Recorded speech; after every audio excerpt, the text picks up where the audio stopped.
as I keep pushing through and keep doing what I love doing and knowing that it's helping me grow, and then other people are coming along and they want to do it, like that's what makes me feel really good about, enduring that process, is because does it suck? Does it feel good all the time? Fuck no. But does it make other people feel good when they see the stuff going on? And then when they actually get to do it themselves, and then when I see just posts that are similar to my posts, like this, like stories and stuff, I love that shit. Like, especially when you can look back at who they were. And then you see them like making like changes. That's a fucking great start. It's time we unite, yeah. Put our differences aside, yeah, and fight for our lives, yeah.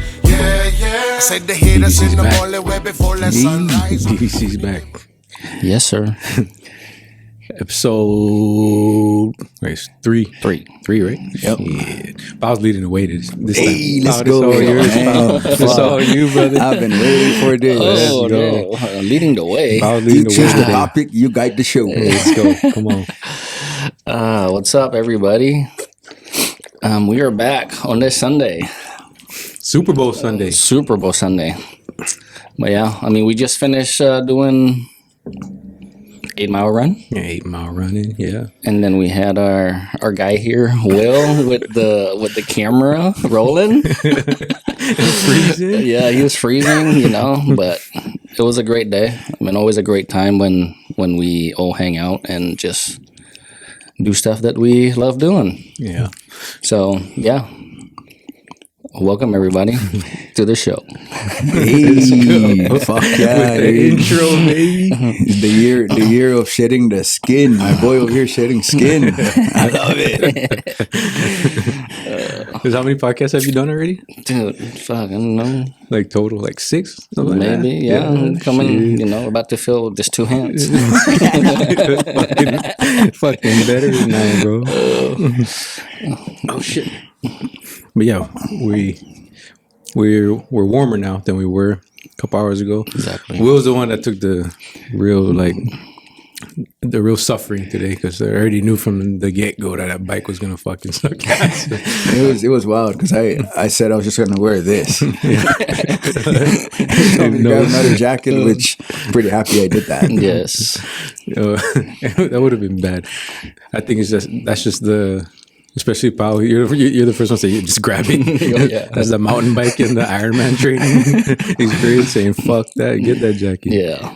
I'd rather have it and not need it than need it and not have it. You just if you didn't need it, you could just tie it around your waist. Oh, yeah. I could have done so many things to it, but definitely glad that I grabbed it. Yeah. Because, dude, it was cold. Especially checking the speed on that e-bike. Homeboy was flying down the hill. Bro, I swear that you're definitely going more than 20 on that. There's no way. I think that thing caps at 20 for the meter. The meter? Yeah, I think the meter is governed at 20. Yeah, but there's no way, bro. That was quick. When we came up and we saw you at the bottom, we were like, holy shit.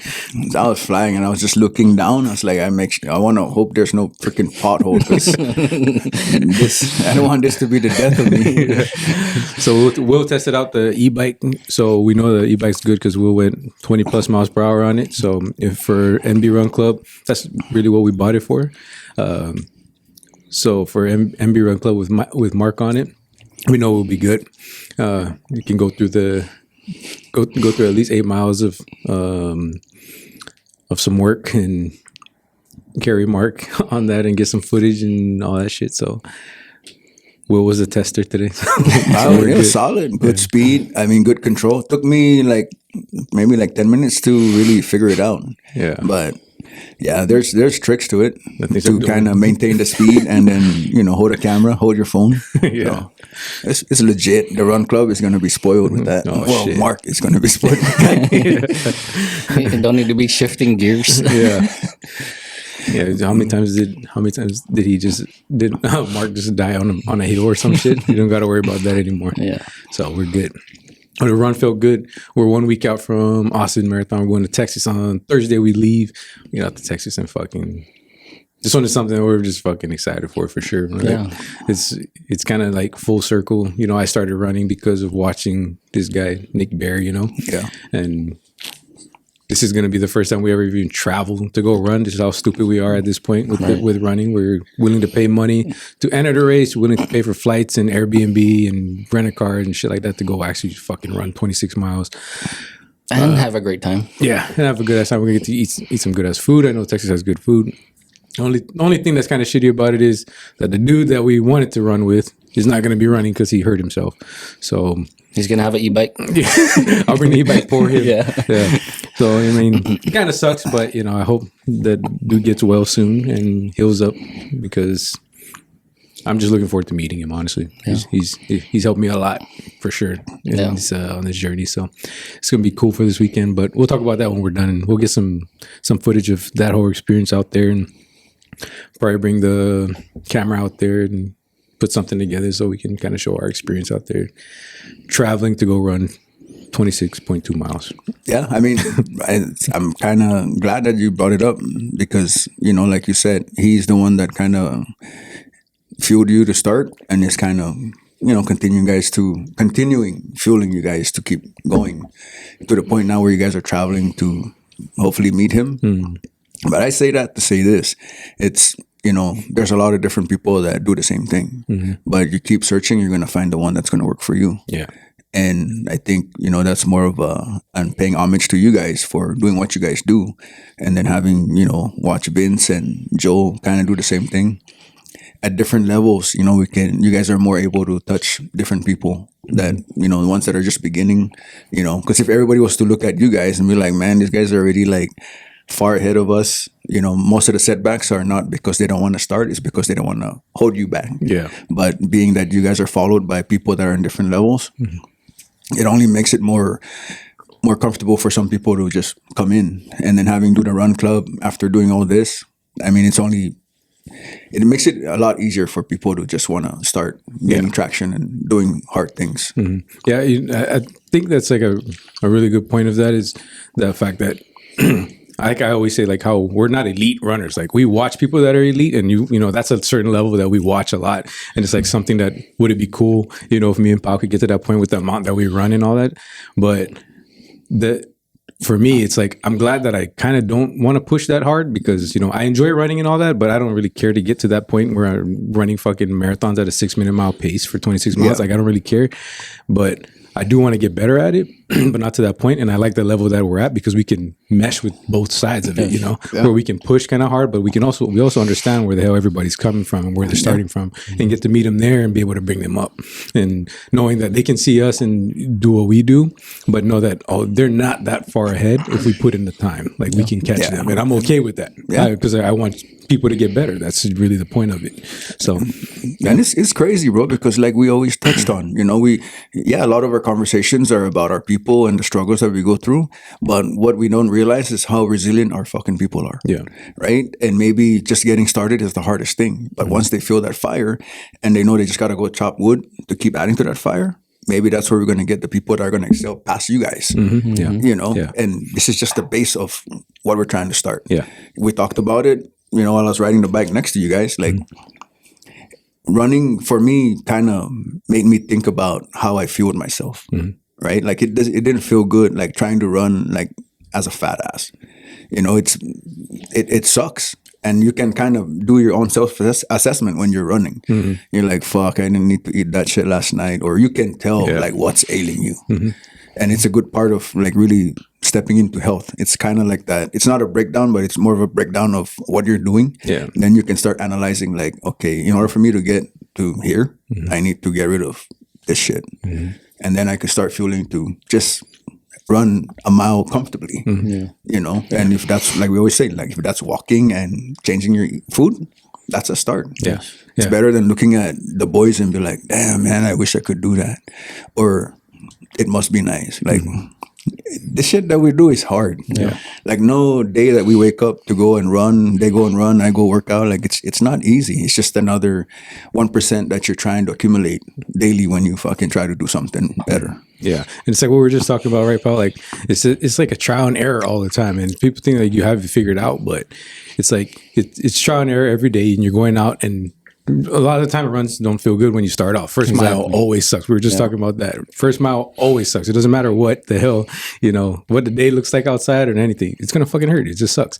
But you trial and error, you go through all these processes of figuring out what makes you feel good, what doesn't make you feel good, what makes you so that you're better the next day, the next time that you come out. So you get to change all those little things, adapt, and then be better every time you come out. And then when you go back, you notice it, right? When you fuck up, you eat something, you eat some crazy shit, you got to run the next morning, and then you either cancel that run because you ate shit or you drank or something like that, or you eat right, you make the decision to eat the right stuff, it's going to make you feel good for your run, and that's kind of how it keeps stacking up. Or you power through that run even after feeling like shit, and you learn I cannot keep doing that. Not doing that again. Like days are gonna suck, but no days suck more than the days that you decide not to do it because it sucks. Like the lessons are always more grandiose than thinking about doing something and then not doing it, like postponing it versus like, fuck, I didn't have to do that last night, I'm all hungover. But you find out you're going to finish it and you feel a lot better for finishing it, but you also know how much you set yourself back. And that's when you start chopping shit out. Like, I don't need to do that. Yes, that's right. I think that's why it's easy for me, like the drinking thing. How we all know how much we used to fucking drink, bro. Right? So like I used to drink all the damn time, bro. All the time. And I think that making the decision to not drink as much anymore, like I barely fucking drink anymore. And it's usually has to be a very special occasion or something, and I really don't care. It doesn't even bother me anymore. And I think running has been able to make that so much easier because all I think about all the time is how that's going to make my run feel. Or, like today's Super Bowl, right? We could drink, right? We could definitely drink. You can start drinking right now. Yeah, right? But we have a marathon next weekend. So because of the fact that I have to run a marathon in a week, I don't want to drink shit. I don't want anything to affect me that's going to bother me from the rest of my training this week and the marathon next week. So it's like that just piles on to the decisions that I'm making because I want to run better. I want to be able to lift better. I want to do all that stuff. Have a healthier body and everything. So, and I always say, bro, like I always think that, like you brought up like how we're talking about Nick Bear and stuff. I always think that, and all the guys that I listen to, when it's Nick Bear, when it comes to, Greg Anderson, when it comes to Andy Frisella, all these guys, all I think about is like, because I listen to these guys like religiously, like every day. Every time they drop a pod, I'm listening to their stuff, right? Because I believe in what they talk about and I believe in them and everything that they do for the community. So I always believe that we're just an extension of them to our communities, right? So when we listen to them, we're kind of passing, their message, but also in our way, in our message through our journey, what we go through to our people. So I just I always think about it like that. And even though they don't know me, none of them fucking know I'm alive, but I get their message and, it sits with me, it resonates with me. And I'm always like passing it through, trying to do it in this manner, right? In this, through our podcast, through the videos and stuff that we do, and just through action, just doing the stuff that we always do. Oh, that's you're fucking 100% on it. And also too, like we would be remiss to not mention that, like having to be where we're at and then be able to understand what we're intaking from such people, that's a privilege. It's a privilege. And that's why every time you want to do hard things, you always got to give gratitude, to God first and then to everything that you are experiencing. Because, if we weren't conscious to what we're trying to do and how we're trying to change and then also better our people, we wouldn't be accepting of any of those. Like, it would just be fucking flying over the head. But to be in the moment that we're in, able to like seek greatness and then attain it and then try to pass it down, like that's a huge privilege. It's not something that somebody could just gawk at and be like, oh, that must be nice, man. These guys are out there doing hard shit. Like, it's nice. Start doing it and you'll feel how good it is. You'll feel what we feel, at the end of the day. I mean, everything's going to suck regardless, when you do. It's just like when you start, when you start off working out or running, right? The initial is always going to suck. But other than that, you keep stacking every day, and it's only going to get better from there. Like how good do you feel right now? I feel fucking good after great. 8 mile run this morning. Like we did it together, and I feel fucking good about that. Like even the conversations even make it greater at the end of the day, right? You just talk about your life. How you what you've been doing throughout the week, the past week and all of that, and then just the conversation is always great when we're out there doing hard stuff. It could be working out or running. Like me and Pao, we cannot talk to any of, you know, like camaraderie as far as it comes to like being in war or being in the service, but you have experience with that. And that's pretty similar when you're grinding with your people. You get to know who they really are, what they will do for you, what you would do for them, and how far you can push each other. Oh yeah. You know, like that's a lot of it is, you know, I mean, I can tell by the way you structured what you're trying to do and build everybody up. And man, if you're gonna be the leader, it's like why are we gonna need more leaders? We just need more people on the ground, like trying to, you know, bring more people in. Like, hey, we've been doing this shit the wrong way. Like let's turn this around and try to do this. You know, maybe we would last longer. Maybe we would go further. Yeah. You know, rather than be like, oh shit, you know, I'm sick. You know, I mean, we always talk about it. Yeah. Like it's hard to fucking start running and even lifting weights, but I would imagine it's going to be a lot harder when. If I didn't take care of myself, I'd probably be bedridden by now. I don't know. Yeah. If I kept drinking. The way we did. Yeah. You know, I'd probably be asking for like a kidney transplant or something. Yeah. You know, and that's the kind of shit that motivates me now. Yeah. You know, we can always sacrifice like, oh, I have to work out tomorrow, but hey, we can drink tonight and then I'm going to suffer tomorrow. Yeah. But if I woke up and I didn't feel like working out because I knew I was going to suffer, that's where I start listening to my inner bitch voice, right? Versus just having that same mindset, like we're gonna fuck this shit up regardless of what's in front of us. Yeah, you know. Yeah, there's that. Well, we went to Great Wolf Lodge a couple like months ago. I think it was Chance's birthday. Chance's birthday, and I was drinking. I was drinking that day because Jewel came up. I haven't seen him in a while. Right. Like I'm gonna drink with Jewel, bro. Like the whole year, basically, I almost didn't drink. And then after that, because I basically said after Ironman, I'll drink a little bit, right? And that's my first drink was when you finished Ironman. Right. And then when Jewel came up, it's like we're over there. It's like I'll drink with you, bro. So we drank throughout that damn day. But I already committed to you, right? So I committed to we're running 10 miles tomorrow, no matter what I do. Like I want to fucking make the decision to drink, I still have to go and fucking do what I said I'm going to do. Exactly. So we ran the 10 miles, right? Like, did I feel my greatest? No. Still felt fucking great though. It still felt good going out there. Like you get it done. It's just those little steps and knowing, like we just said, just knowing what the fuck's going to make you, what's going to keep you from doing the things that you need to do, and knowing, can you still push through it? Or are you still going to try and do that again? You know, just constantly doing that shit. I love this shit, bro. I love this shit. It is. It's always a great feeling, you know, to just go out and just be uncomfortable with whatever we're trying to do. So, but yeah. I think about like for our podcast and the stuff we talk about, right?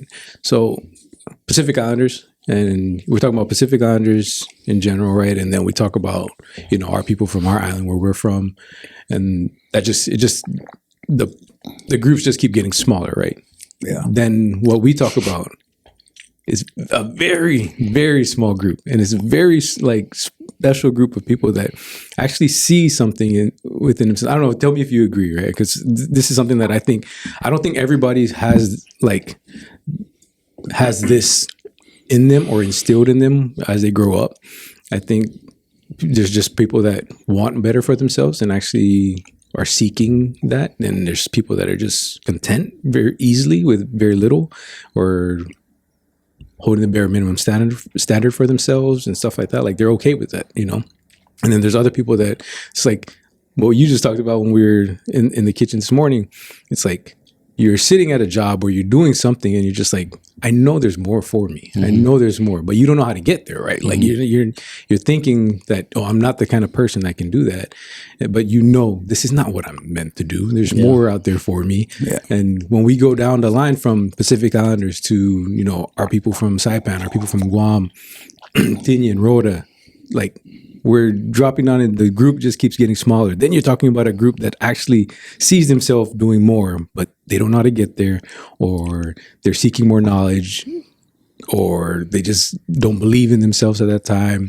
You know, just people that just want to do more. And I feel like that's for us to like, that's us still trying to break through and trying to get to them, reach those people, because we're not, what we talk about is not entertainment. What we talk about is actually I feel like more informational than educational than anything, because we try our best to separate the facts from the emotions. Because most of the emotions are a detriment to our people. Like they start thinking about outcomes. And that only undermines the process. Versus like what we're doing now is we're going through the process. We're going through the hardship, we're enduring, we're persevering, we're being resilient through all adversities that we put ourselves through, not knowing what's at the end, right? But if once we start saying, oh, this is what we're going to do, then we kind of fuck ourselves up, like with our process. Because now we have a picture and like, oh yeah, that's going to be next year in February, we're going to hit that.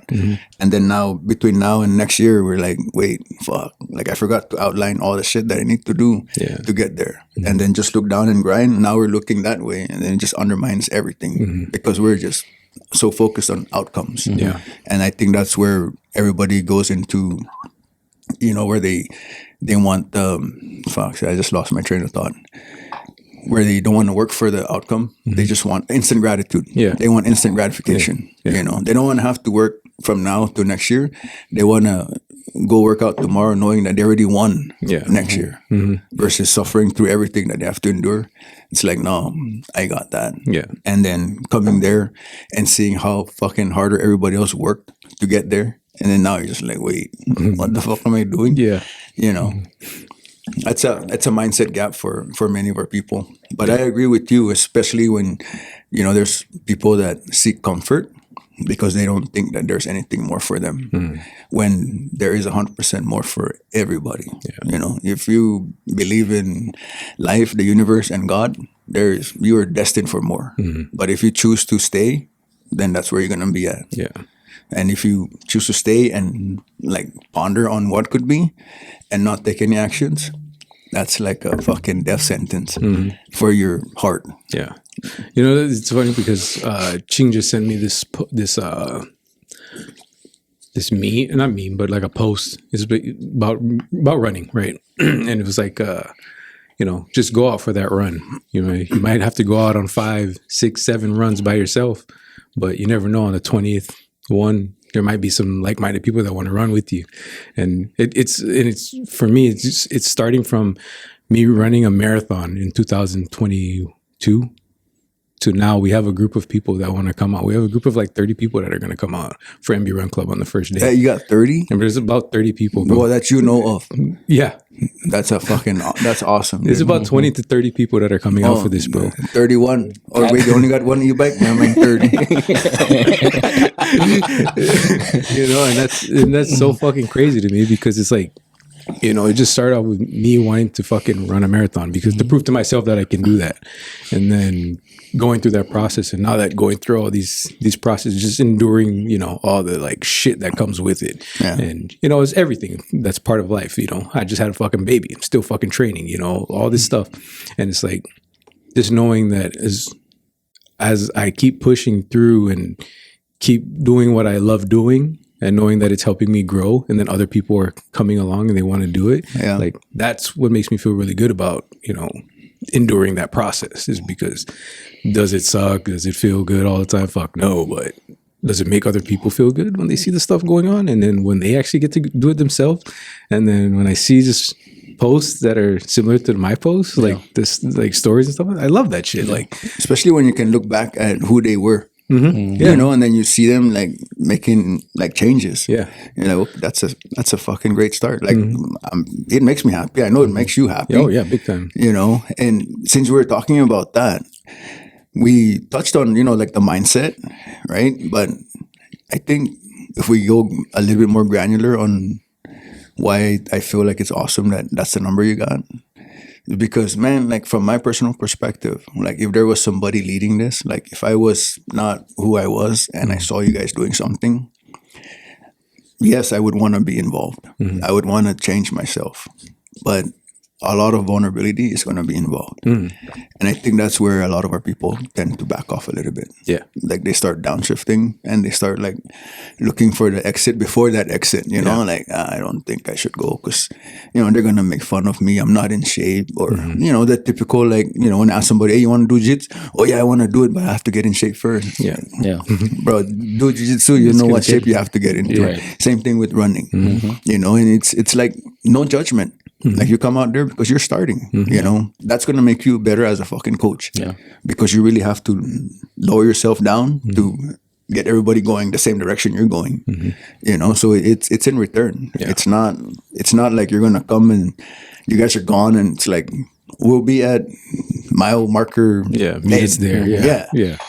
And that's why the very first post when I mentioned it was whether you haven't ran since elementary school or you've ran marathons. Like, I don't care. Come out.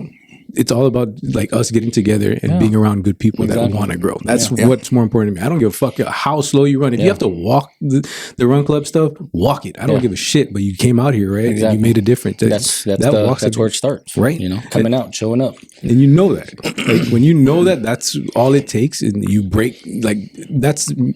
I'm just trying to open that gate. Have a way to just get into it, dude. It could be just they can come 2 times for MB Run Club, and next thing you know, they're in a gym or they're lifting here, or they just need to know a couple things, and they can go into a gym and start lifting weights or something like that. If we can break open the minds just a little bit into that, and just knowing how good it actually feels when you're just around people that want to help you too, because that's a big part in it. Like a lot of times, like you were just saying, like when people first go, if they don't know what the hell they're doing. This hurts, that hurts. Like they're sore. They don't know what the fuck they're doing. They're ashamed of how much weight they lift or whatever. Yeah. That's not what we do here. So that if we take away all of that, we take away all the, you know, you have to worry about what other people think. I'm kicking out anybody that fucking shows up and has something stupid to say about somebody else, bro. Like that's just not how I roll. That's just not how I'm gonna do this. Like, will we talk shit and all that? Sure. But will you, you know, talk down to people because of, or act a certain way because you're faster or something? I don't give a fuck about that. You know what I mean? And that's not something that I'm going to allow here in that group. I really don't care who it is or whatever. But this is our group, and then we're going to make sure that this group stays solid. You know, the community to build everybody up. It's kind of. I'm not trying to make it like no Planet Fitness shit. You know what I mean? But it's not going to be like that. I was just thinking that it's not like no Planet Fitness shit. Like you can grunt. Yeah, you can grunt. You can grunt. You can cry. Yeah, you can do whatever. You can throw your shoes, whatever. You just cannot put anybody down. Yeah, it's just. I mean, I want it to be a real environment, but I want it to be a real positive environment. Yeah. You know what I mean? Like if people feel that they're not if they feel that they're not at the level they need to be because they see other people, that's okay with me. That's where you should be. You know, there's certain people that you do look up to and you see like, I want to be like that, but you don't feel that you're there yet. That's what you should feel because that's the only way you can grow. Like you have to be able to see it and know that you can get there. And that's why we're here, so that we can help you get there, you know? So to sum it all up, if you walk in here and you're the strongest one, the smartest one, the fittest one, you're in the wrong room. Yeah. Because I already know there's going to be people that show up here. They're going to be faster than us even. They're going to be faster than me and you. That I'm okay with that too. I don't care about that. I care about, so you're here now, right? If somebody comes in and you're faster than us, you have more experience than us, teach me. Yeah. Teach the people that are that are even slower than us, or you know, they don't have as much experience. Teach us. But if you come here just to show off that you can run fast, you're not really gonna fit in here. Yeah. This is not what we're gonna do here. You know. So it's just, you might not get a banana. You're not getting a banana, no coffee, get it, you know. No, I love it, man. At the base of all of this, it's just about stimulating the brain, right? And getting the brain thinking like, yeah, maybe I should go stand in front of the mirror and like really assess myself. Like, where am I going? What am I doing? What do I need to do to get there? Yeah. You know, also, I think the coolest factor about all of this is if they come out here and their parents and then they bring their kids, or because of social media, once their kids start seeing that stuff, they see their parents like enduring hardship. Like that changes the mindset of a kid versus if we just came to party and then now they're out back just being doofuses. You know, it's a big difference because then now they're going to be like, okay, yeah, I can do hard things. I want to go to school and run around in the field and do all that shit versus just sit down and be mad because my lunch is not what I wanted. And you saw that in the the MV Run Club page too. Like there's 2 moms at least. They said that their kids are going to be out there with them. Like they're out of state, or 3 moms. One is here. Wendy's bringing Jaden. And then you have 2 moms that are out of state. Their kids are going to be running with them on those days, right? And it's just that, like you're having the kids exposed now to seeing their mothers going out and getting it. Like, it's better than seeing them do the other things that we used to do, right? That we were showing our kids at least. So, no, it's badass, pretty badass. I mean, also too. I mean, just regardless of how cold it was, just having it be easy because I was on the e-bike, but just to be there as a witness to watch you guys do what you guys do. And then thinking like, man, we came this far. Yeah. Like we've come this far to where like this is comfortable for you guys. Yeah.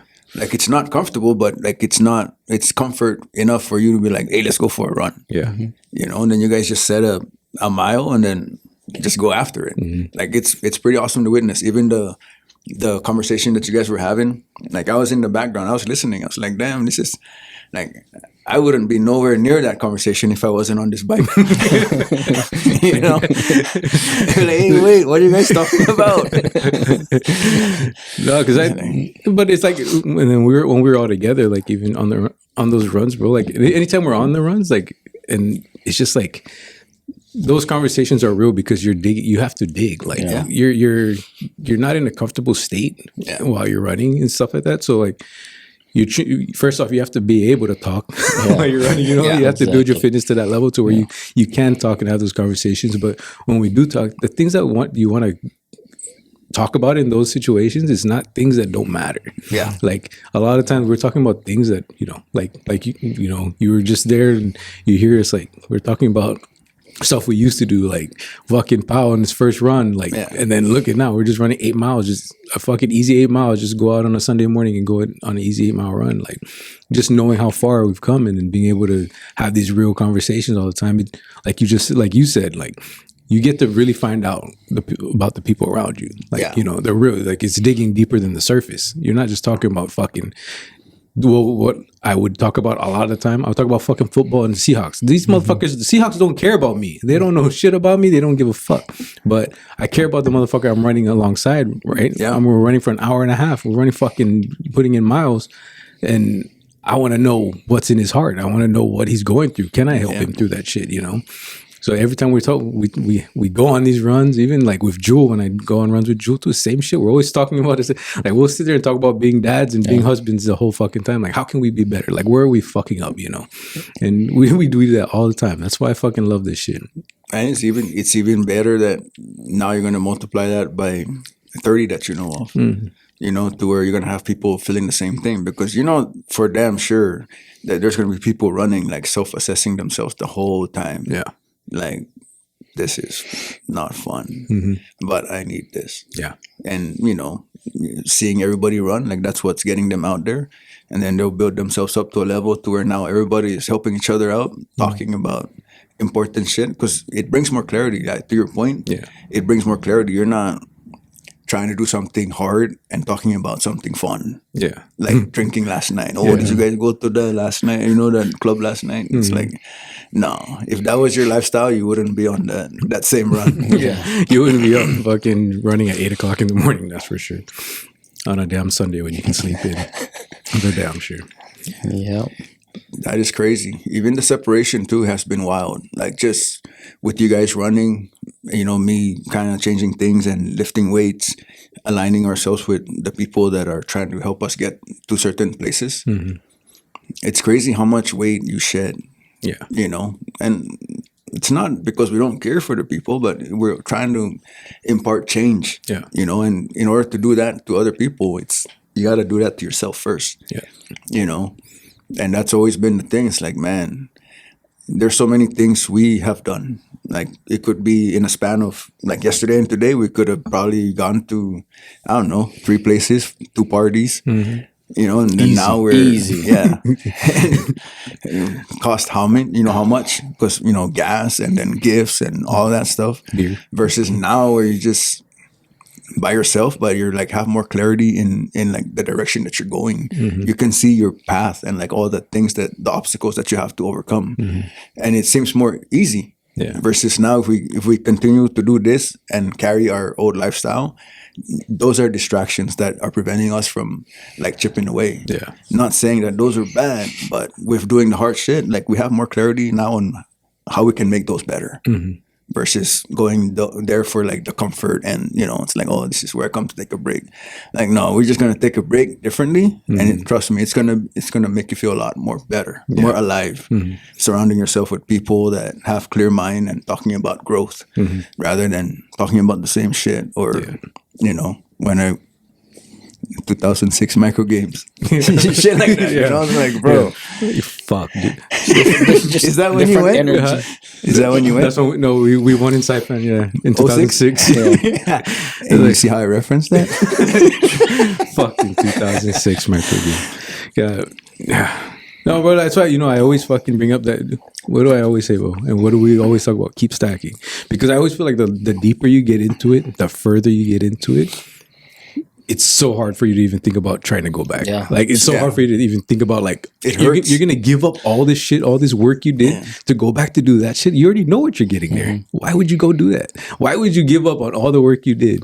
Like, I just think about all the shit, all the time I've spent doing everything, the working out, the fucking feeding my mind. Like, you can do this hard shit, all the training, the showing up when I didn't want to, and then doing everything that I have to do here, making this shit fucking happen in my eyes. Like, so I'm proving to myself constantly over and over that when I see something or when I envision something, I can make it happen. And I constantly keep doing that. So why the fuck would I go back? Because it's so easy to do. It's so easy to do that. Like, why would I give that up to go back to that shit? I already see what everybody else is doing. What the fuck? I'm looking ahead to see where I want to be. And I'm looking at all the people that I want to live a lifestyle like, or I want to be able to affect or impact other people.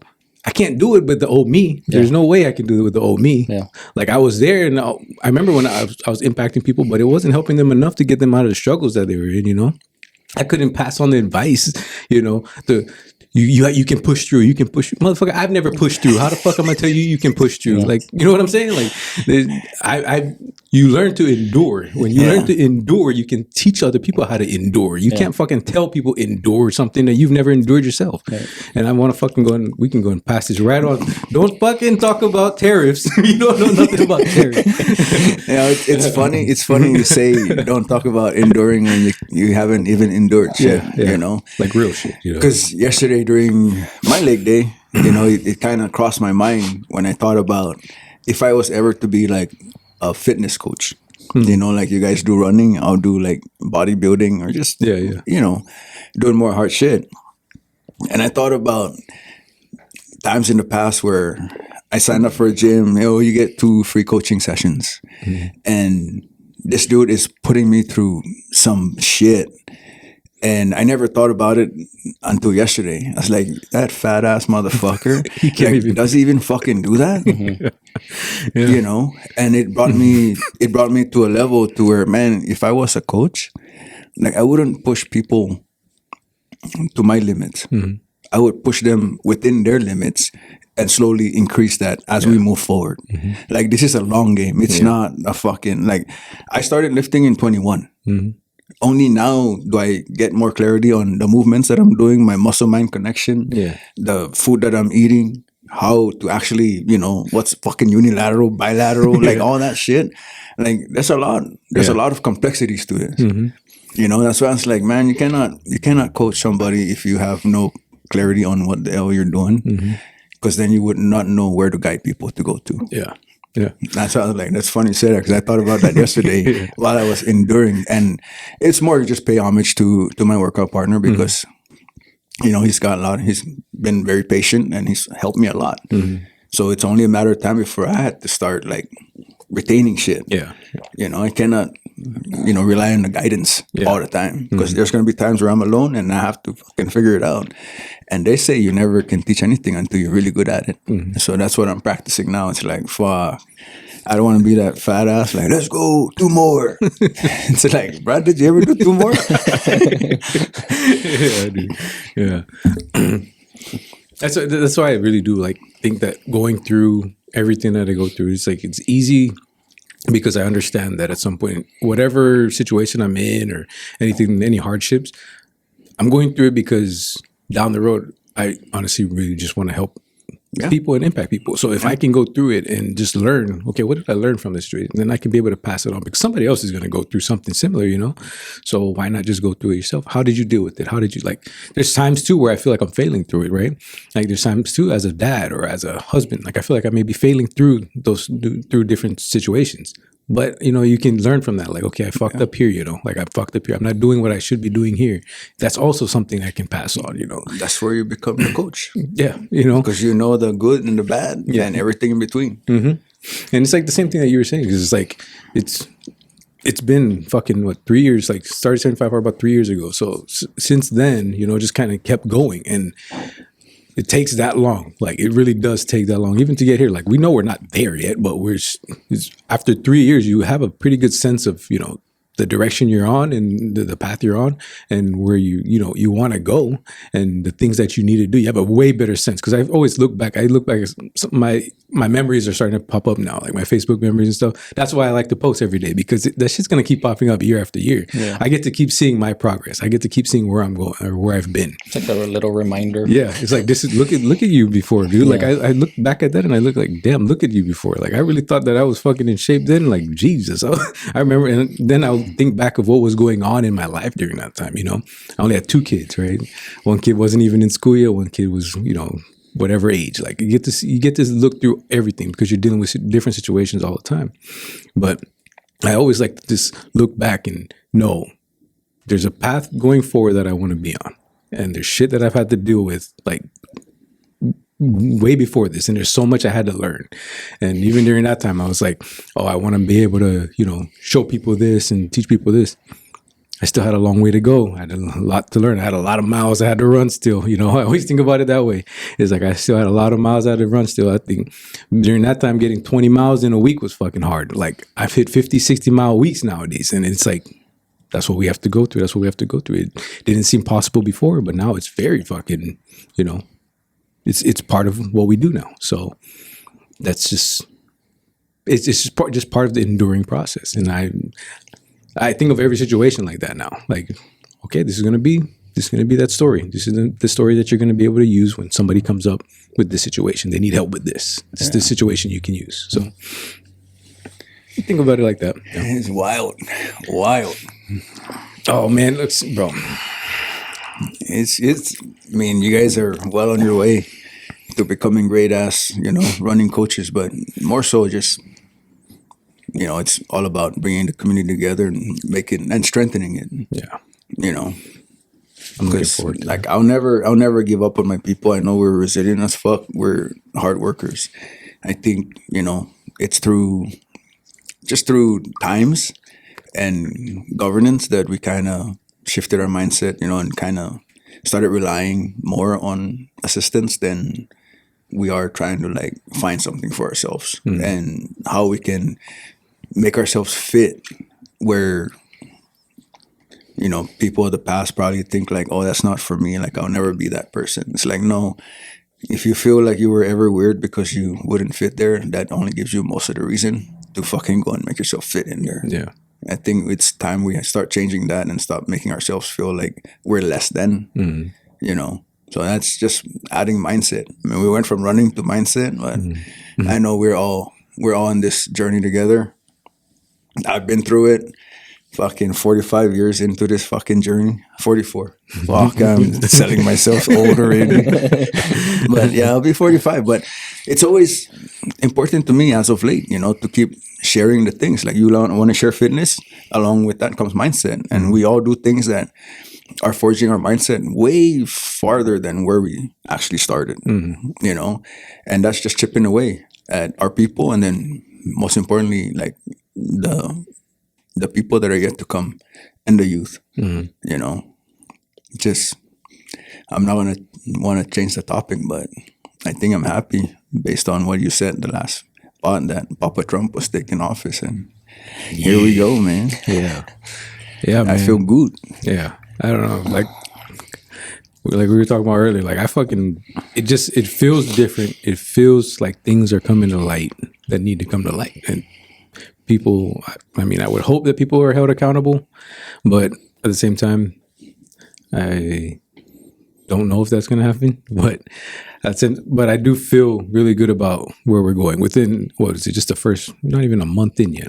No. Not even, and these guys done more than they did in the fucking last 4 years that the other administration was in. Yeah. But they just did a bunch of stuff that kept bringing us down further and going backwards. Then, we're just way better off right fucking now. And people just keep, it doesn't matter what you do. And, you know, that's the thing about like with Trump that I love so much is that I think this guy, he doesn't give a fuck. Like, he doesn't care about what you think. He's like, imagine all the stuff he had to go through, like, for him to be where he is. Like, he's a billionaire. Like, he doesn't need to be the president. He doesn't need to do this shit. He can live a fucking great life, fucking do whatever he wants, stay on the beach in Florida, just do whatever the hell he wants, kick it, and make money.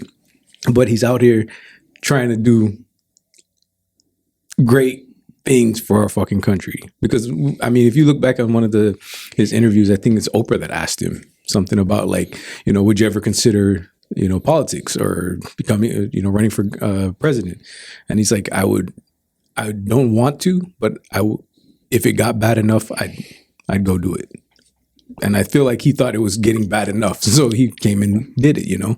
100%. You know, and if they didn't go after him, like, for real, bro, if they didn't go after him the way they literally try to kill this dude, bro. Like, they try to kill him. They try to fucking put him in jail, like, for all this bullshit, just making up charges and shit. Like, dude, he wouldn't be going after him, like, going after certain people the way he is. And he wouldn't be, I don't think he would be attacking people the way he is.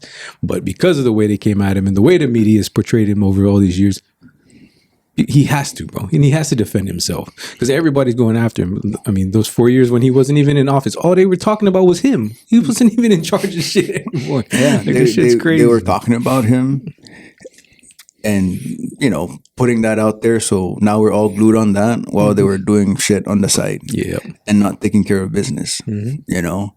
Like, if you have any sense, you would at least try to correlate all the things that are coming out now and ask yourself, why are they trying to kill this guy? Yeah. Right? So, I mean, that should be able to tell you, like, why. You know, we can always say, oh, people always fight, oh, do you vote? You vote? I don't vote because it don't affect me. Yeah. Like, I mean, it's not going to affect me directly, but I love accountability, and that's what I've been looking for, and that's what we need. You know, I came from, like, the lowest levels of government service, but if that's what I saw in the lowest levels, now you see what happens at the top. Oh, you know, yeah. Right? And if we're not taking care of shit that needs to be taken care of here, and everybody else around the world is benefiting from that, including the people that are in politics now, something has to be wrong. Oh, no, they're saying that people are benefiting from it, you know? Like, they're sending money to certain places, but that's just the way they write it. Yeah. Put an invoice on it. Yeah. And nobody ever really thought to go and research that, you know, until Elon started pulling stuff out. Then that's what we get. Now you see it. I mean, is that what everybody likes? Because fuck that, dude. Yeah. Like, I'm not over here, you know, Washington State's fucking high tax, dude. Yeah, massive. And they're still looking to tax. They want to charge us for fucking using the roadways, like, per mile. Yeah. Like, you didn't already pay tax for the shit to be built. Like, yeah. It's fucking crazy. Like, it's crazy. Like, that's how it affects people, you know? Oh, inflation. I mean, that's huge. Inflation, I mean, that's mainly what the shit that happens when people in the government are fucking doing very good. Yeah. Yeah. That's what you get. Yeah. Because then they start printing shit, doing all the shit that they're doing to make themselves, you know, in a better position by feeding their cronies and all the people that funnel that shit right back to them. Like, those are the same people that you hear now crying, you know, that chick in Minnesota, Congresswoman. Oh, the Somalian? Yeah, the Somalian chick. Yeah. It's like, you sending money to Somalia? Like, we know that goes there and comes back to you. Yeah. Like, you don't even care about your own people. And then look at this, just like Zelensky in Ukraine. The dude just claimed they didn't receive all the money. They didn't actually receive all the money that the U.S. claimed to have sent there.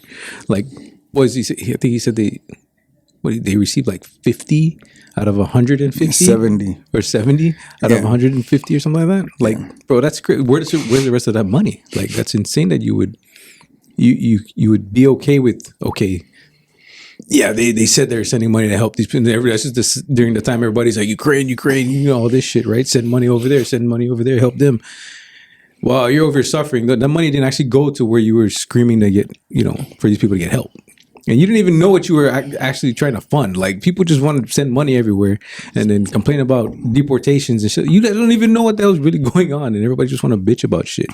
And it's like asking, I want to fucking go right into like eggs. First off, people want to bitch about eggs. Like, bro, there's a fucking bird flu, bro. Like, the fuck, what is Trump gonna do? What, his motherfucker been in there fucking 3 weeks, and you're gonna sit here and be like, oh, look at grocery prices aren't dropped yet. Look at 3 weeks, bro. Like, for real. Yeah. And there's a fucking supply and demand, motherfucker. If you don't understand that, then there's a problem already with you. But also too, like, maybe my tinfoil hat. I mean, you never know, right? Because like the past, you know, like in the past, the last administration, they were always about shit like that, you know, about killing, like, what was I going to say? Making us not want to eat meat, all this good stuff. And they want to feed us. They want to feed us like the Impossible Burger, synthetic shit, and shit, like all the synthetic stuff from like Bill Gates and all of them. So when they want to do something with the eggs, they'll say bird flu. When they want to cut off the cow supply, what is it? Yeah. Like, not E. coli, but what the fuck is that? Mad cow disease or something like that. It's just wild, dude. They'll just keep chopping shit away, taking away all your rights, all the ways you can make yourself healthy, and they just want you to be defenseless, weak, and vulnerable. Yeah. I mean, you take it back to COVID. When COVID was happening, what were they trying to tell you to do? They're trying to tell you to take a vaccine. They're trying to tell you can't go outside, don't get sunlight. They're trying to close all the gyms. Then during that time, they were really pushing that whole plant-based shit. Like, just during COVID, I swear to you, I even watched that. I think there was that Netflix thing where I went vegan for a while because of that shit. And I learned vegan ain't the way, right? Not for me, at least. So it's like just one of those things where you know that there's ways that they're controlling people, and it's through media. But people, I think for the most part, you know, people understand that. But there's still people that just will watch stuff and not even question it. Like, if you're still watching the news and getting your news from the news, then you have a problem. Like, you really have no fucking kind of like self-awareness of like what you need to be watching and getting information from different sides. Because if you really pay attention, like, both sides have, like, you know, like Fox News and CNN. They're both the same thing, just extremes on both sides where they're shitting. All they do is fucking put, you know, they just go fear mongering both ways, right? Either way. And if you just, that's why I think the most important thing is getting information from independent sources at this point, you know, not going through what they feed you, because as we've learned already, money has been being pushed to all these media, these really big media outlets. So if you're following them, you're just following money. Like, that's really what you're doing. You're not following information. You're not following, you know, facts. You're following shit that these people want to put out to make you think a certain way. And if you know me, like, I know all about, like, I feel very strongly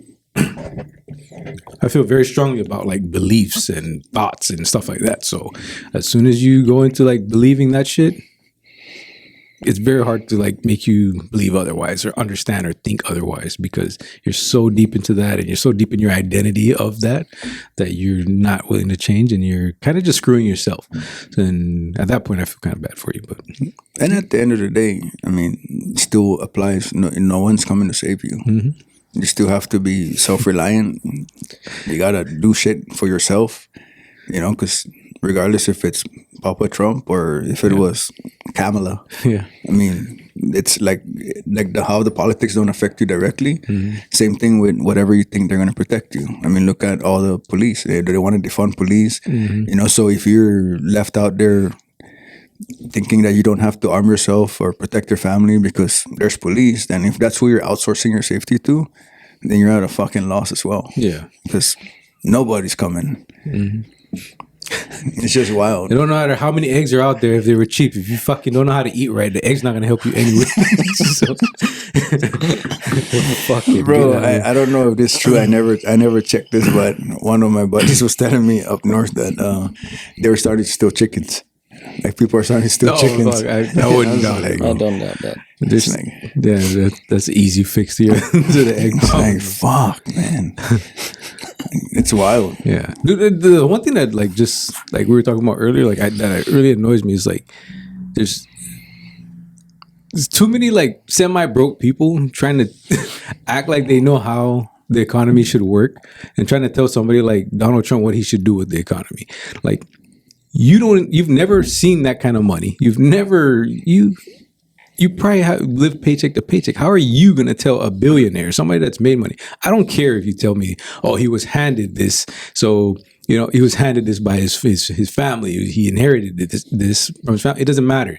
The dude still built and continue to build more and more money for himself. It's because anybody can be handed anything. That shit can be you can lose all of it easily if you don't know what the fuck you're doing, right?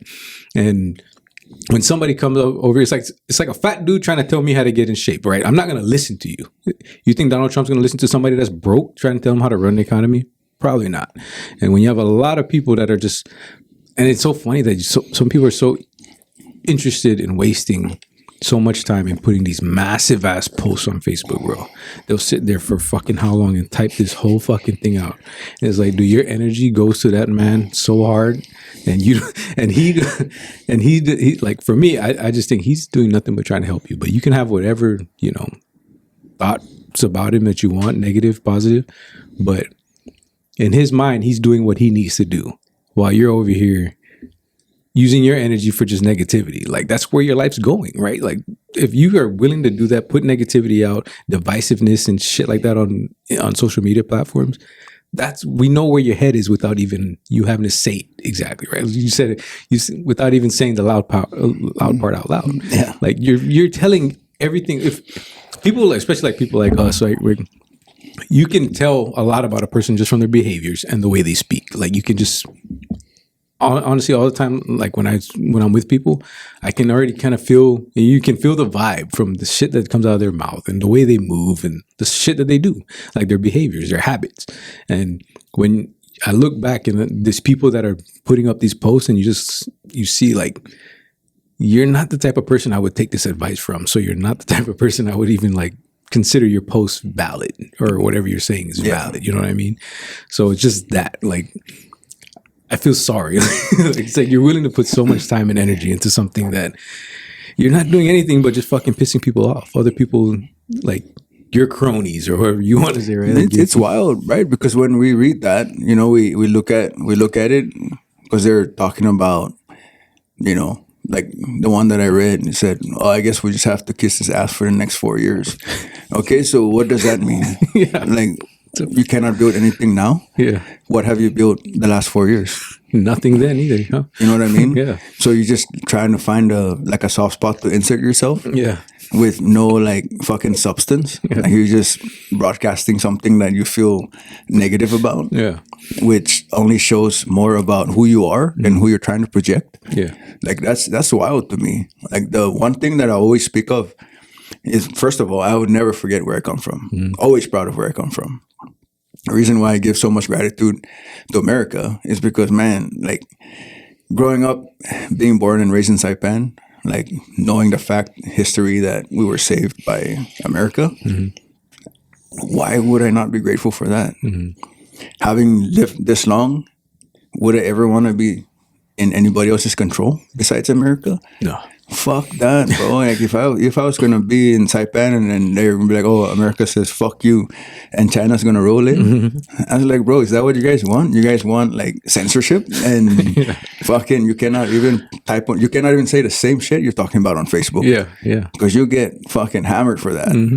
They don't know that though. But then you come here, you use America and the stage and the platform for free speech to be stupid, rather than like try to educate people and bring awareness to like health, mental health, like things that are going to make us better. No, you use it for that, and then you, as an example, it doesn't even look like any of what you're trying to say. Yeah. Like, that's just wild to me. I mean, I think that's a big problem though. Like, I think that's one of the biggest problems. Like, that people that complain about this country, they've never been anywhere else. They've never been outside the country. They've never been to any other place that they speak about, or they even, try to compare the U.S. too. Like they have no idea how much control is run to other countries. Like when they talk about they're gonna leave or they're gonna go. Like, if Trump becomes president, they're gonna leave. Where are you gonna go? And where you think is going to be better than this? Like, you don't get to do all this shit you get to do in all these other places. Like, it's really not like that. And the fact that you don't understand that and you don't have the freedoms that you do, like, no other country, bro, is going to allow you to just go out there like America does.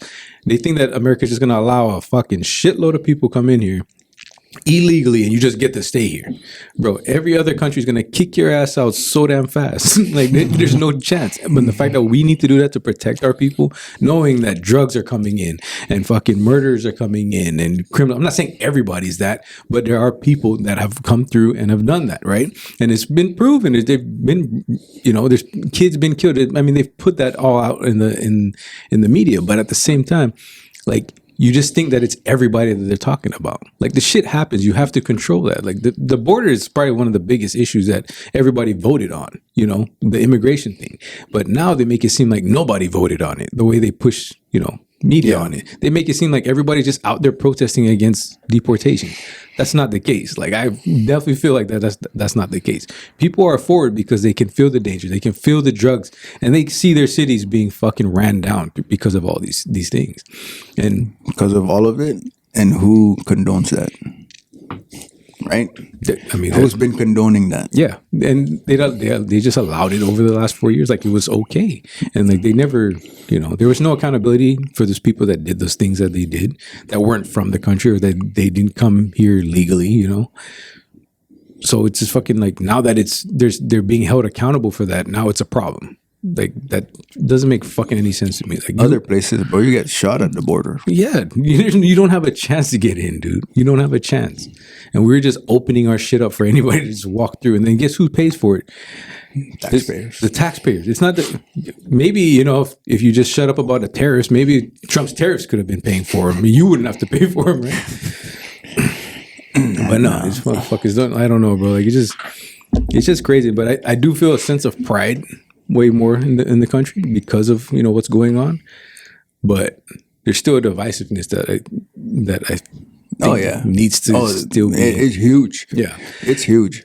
What do you think is the thing that's gonna what do you think could bring more unity than what Trump is trying to do, at least, like with helping all the families, with saving the money from the government, saving taxpayer money, and being able to go outside, get tariffs from other countries to be able to probably even take away taxes, man. Like, at this point, it seems like that could be a thing for us, where we won't even have to pay taxes. You get to keep more money. Yes, does that mean stuff gets more expensive? Yeah, but you have more money, right? To spend. So it's just shit like that. Like, I don't know what it is, because I thought Trump was bringing unity already. But I mean, to me, and I know us, he does bring unity. But then, if we're talking about unity as a whole, I think it's more about understanding. I think that's where we're really lacking. And then not only that, he's doing one part of, trying to change things. Mm-hmm. There has been a lot of parts that have been affected. It could be, like all the stuff they've been doing with kids, how they've been grooming kids. Mm-hmm. How many of those kids are now adults or teenagers and they're all fucked up. Yeah. Like irreversible fucking surgeries and shit like that. They can't change the things that they want to change now. Even like their parents, like how are they going to understand, or what to what point do they understand? Mm-hmm. Or what do they even give a shit about? Like it's fucking weird. That's why I always say, like, no one's coming to save you. Like, you cannot chase people down to try and change them. Mm-hmm. We can just keep looking forward and how we can better ourselves, and systems get implemented and we kind of just flow with the motion. I mean, especially now. So like for the next 4 years, it's more time for me now to like ready myself, ready my family, because fuck, what happens if he's done? Mm-hmm. Are we going back? Yeah. That's why I'm really happy now, because now everything's getting exposed. Yeah. So whoever the fuck is going back, they know they can't do it good again. And well that they can't be fucking around. Yeah. Yeah. I think that's the best part, is I think them exposing everything, letting the American, not just the American people, but letting the world know what America is been about, the past couple of years, just showing all of that, and then also seeing other world leaders like get behind it and really support, Trump. And, they talk about like all the tariff stuff and everything, like they're so against it. That's not really what's happening. It doesn't seem like that's what's really happening when they get on board pretty quickly, right? Within 48 hours, these guys are all making a deal with Trump, and they're securing borders. I'm good with making a deal with Trump to, for security for my country and stuff. So it's about world peace at this point, right? So everybody's just on board with that. But when everybody's just kind of like shifting and throwing out like names and just throwing out like, situations that aren't really happening, and just making stuff up to create divisiveness and to create, some people to be mad at, the government now. For me, it doesn't make sense. Like, what do you want? Like, what is it that you want for your country? What is it that you want for your family? Just think, like, fix the shit at home first. If you can fix the shit at home, then you have some room to go and spit bullshit out, But if your shit at home is fucked, don't be talking about what the hell's happening all the way up here, And I that's probably one thing that I really get fucking bothered by. It's like, I know you. And for you to come out and speak in the way you're speaking, like, you are not the person to be speaking on that. You know what I mean? So it's like, why would you go out and it's crazy, because you would think that, that person, because them, right? Like, they wouldn't come out and say shit like that. But then you forget that other people don't know them the way you know them. Right? So they're okay with saying that because they think that people are going to listen. People are okay with listening to whatever the fuck they have to say, whether it's good or bad. But I'm hopeful. I'm very hopeful that, more stuff ggets exposed, more stuff comes out, so that there's no way you can go back to doing that stuff and screwing the American people. You know what I mean? Like, if they keep, and they're working so fucking fast, bro. They're doing so much stuff so damn fast, and it's crazy because so much information just keeps coming out. 4 years is 4 years, and 4 years flies by. And I think Trump knows that. Trump and Elon know that, and I think they're going so fucking hard and fast. And I think they already had the plan set. Like, they had the plan set from the very beginning before they even got in there. It's like, this is what we're doing, and there's nobody gonna hold us back. Like, if for anybody that like doesn't know where to start, like, just correlate. Why are these people getting mad about Trump implementing changes? Why are they getting mad at Elon for digging through every fucking line item? Yeah. Why? First of all, why did Tulsi Gabbard leave the Democratic Party? Yeah. Why did RFK leave the Democratic Party? He actually went to independent. That really hard out here in this country. So he decided to join Trump. Like, why is all of that happening? Yeah. And then dig deeper into what do they believe in? What are they fighting for? Like, it's all about everything that we're that's been taken away from us. Yeah. Like, they've been taking the rights away slowly. And when I say indirectly, it's you don't feel it, but slowly you keep walking down the street. Next thing you know, like, oh, what? I cannot do that? Yeah. Says who? Like, that's the shit that happens when you become oblivious. Like, news is everywhere, but pay attention to the news that you get and start aligning yourself with people that, like, are all about fucking trying to live harder and a better life, build a better life with what we have already. There's so many... like, big corporate medias that are just funneling all kinds of bullshit, and it's hard to believe because everybody's like pushing their shit forward, So I don't know. For me, the next 4 years is preparing myself. Whether now that he's fucking taking care of the 2A.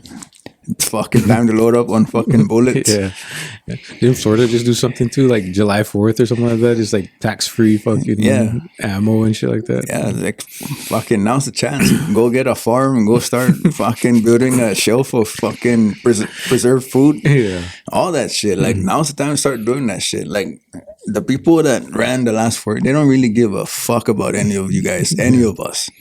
They all wanted to just feed themselves, and they did that to themselves and whoever their friends are. They start a war. People come in with supply weapons of war. They funnel them money. Comes back to them. Thank you for doing that, sir. Like, that's how that shit works. Yeah, it's like, imagine just how many wars were started, or during that 4-year period that they were in there. Wars started. There's so much, so many controversies, so many so many things that just didn't need to happen. Like, I mean, the DEI whole thing came up, and that was a huge thing for 4 years. What else? I mean, Afghanistan withdrawal, that happened. I mean, shit. What else? Like, big shit happened.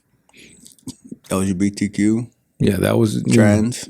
All that stuff was pushed, right? Yeah. Like all that stuff was pushed really hard, and you have to like think about why was it pushed. Like we're all pushing for like this minority, part of the country, very very small, piece of the country, but the rest of the population doesn't go that way. So then why are we like pushing for, it's not like that you're pushing for like Andy Frisella would say, it's not that you're pushing for equality, you're pushing for special, for special like treatment.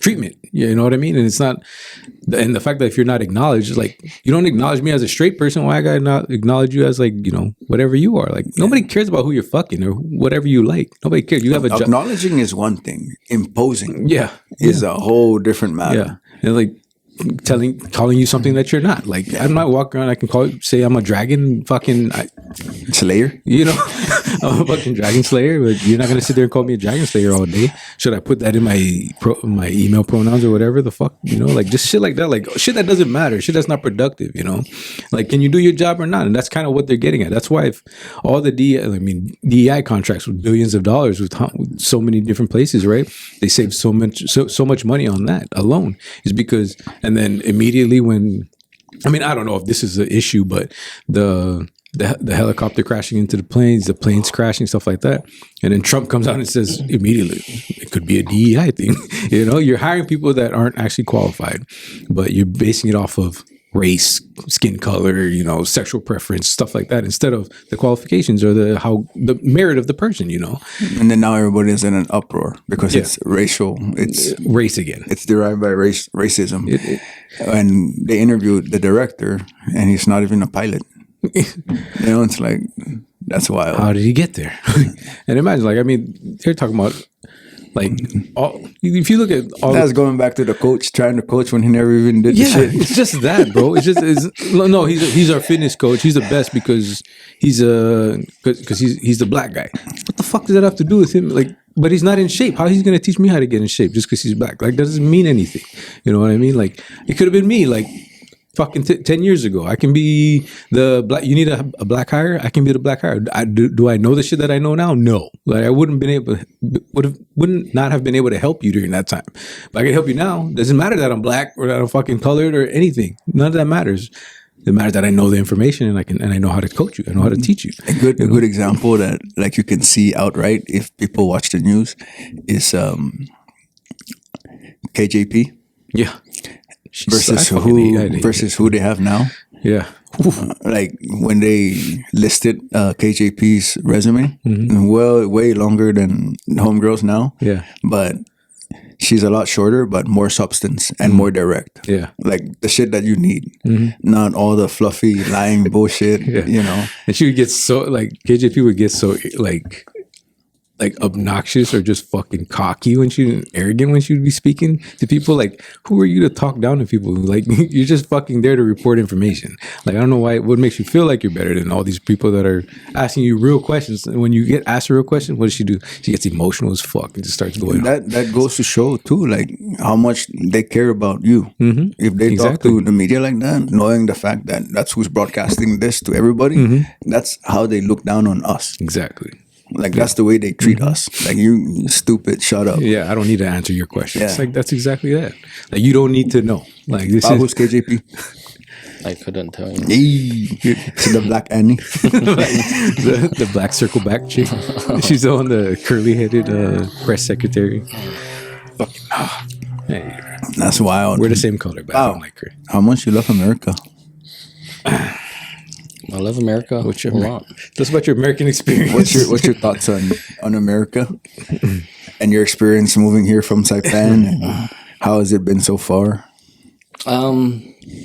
Madalam. I mean, personally, I don't know, freedom, I guess. Just more opportunity out here in America. I mean, just for myself, and then having creating a family, and then them having the opportunity as well. So yeah. Imagine the people that came out, the people that came from Saipan, and they come out here and then they still bitch and complain about stupid shit, even with all the opportunities they got when they came out here. They've been out here for a while and all that stuff, and you get these jobs, you get these opportunities, and they make good money, they live good lives, but then you still bitch about certain things that you can control in your life. There's things that you can control in your life to make certain things happen, but you're still gonna bitch about other things that you can't control. But this country still gave you that opportunity, and it still presents opportunities to you all the time, like 100% all the time. It's always like, but it's up to you. It's always going to be up to you. It's like I always think about like how if like just the fact like of changing who, like our identity, right? Like basically who we are. That if we didn't do that, the opportunities that we're getting now, like the people that we get to meet, the stuff that we get to talk about, and all the things that money coming in, you're getting more money, you're getting more fucking meeting good people, good quality people. You wouldn't get to meet those people. Like, I don't think, like, because of you changing basically, right, who you are, you got to meet Greg, you got to meet Mike. You coming up there, we get to meet those people. We get to meet Greg and people like Greg and them.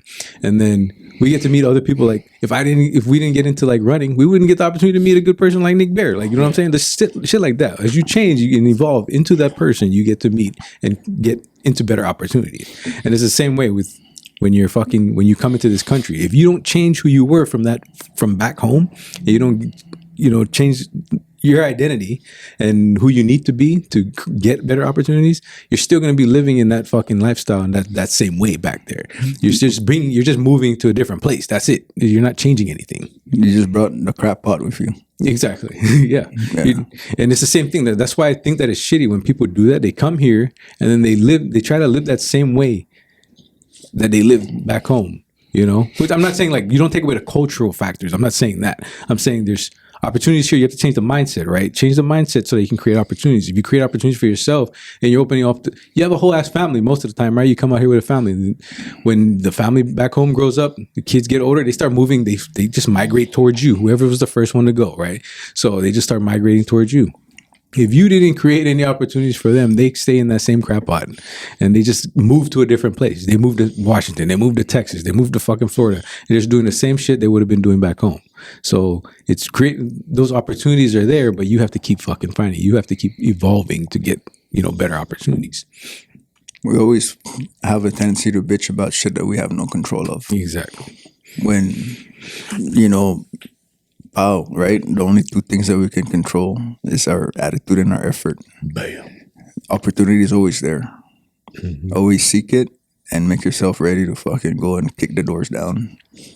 What do you think it is about, like, for you, like, for when, just like thinking about with opportunities, right? Because obviously your parents came out here. They brought you guys out here for a reason. It wasn't just to move. Mm-hmm. They brought you guys out here for a reason.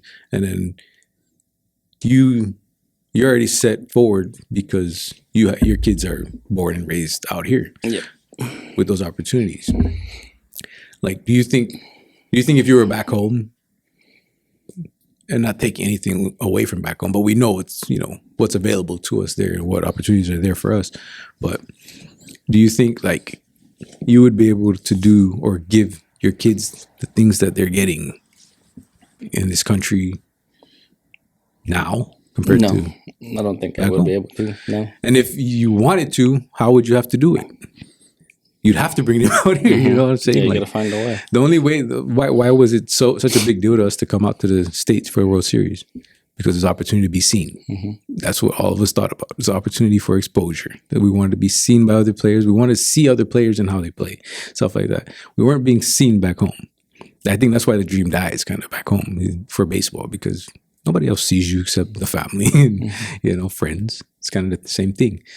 But I feel like it just opens doors out here. Now, it seems like the sky's the limit for a baseball player, son of yours that's already fucking, training like he wants to really play ball. You look at that and go forward. And he could have been training that hard back home, but no exposure, Yeah. no glory. It kind of sucks. So. It's wild because now that you mentioned that, like you put in that perspective, like it's crazy because like looking at Pau now with Levi just jumping into it, you know, I got C-Tunes with Ozzy and Michi.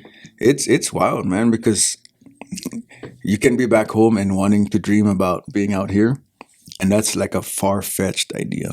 Yeah. The only difference between being out here now and back home is that you get clarity on how hard you have to fucking work to make that shit happen. Yeah. Yeah. You know, and I say that to say this, you know, being back home, we thought we were good. You know, we were good wherever we're at. And then you come out here and everything is faster. You're like, holy shit, like, fuck, I didn't throw like that. I haven't seen a pitch like that fast. You know, so it just brings into perspective, like, if I was gonna go back home, I have more clarity now on how we need to make it out here. Yeah. You're really setting the expectations for them. But if we were there, it's you don't see anything beyond what we're doing and like the micro games and everything that's surrounding the island. Yeah. Right. And like you said, it's just our families and our friends from other islands, you know, like, oh, you should see this guy from Palau. Or you should see this guy from Chuk, man. He throws hard. You know, and then you come out here and you're like, wait, that was 77, bro. Like this is 97. Yeah. You know, so now it's like looking at the kids now, like especially with Levi and Ozzy, bro, this shit moves fast, and I see them to be in there catching up with everybody else here. Like it makes a lot of sense. Yeah, like if you want to dream, like that's why we come out here to be seen, but then also like come out here to like indulge in what they have out here, opportunities. Yeah, you know. It's going to require a lot of vulnerability. Like, it's always going to go back to that. Because now you're out there, you're like, fuck, dude. Especially as a college kid, you know, you don't have your parents, you don't have anybody with you. Now you're having to prove yourself. But not only that, you're dealing with a lot of emotional shit. Yeah. You're like, man, am I really cut out for this? Like, that's where our mindset should be rather than focusing on, like, who we're going to kiss ass for the next 4 years and tariffs and, you know, all that shit. Like, focus on shit that's going to make you better for the people there and how much greater they could be coming out here. And at the end of their lifetime, maybe they can go back and start, you know, rebuilding back home. Yeah.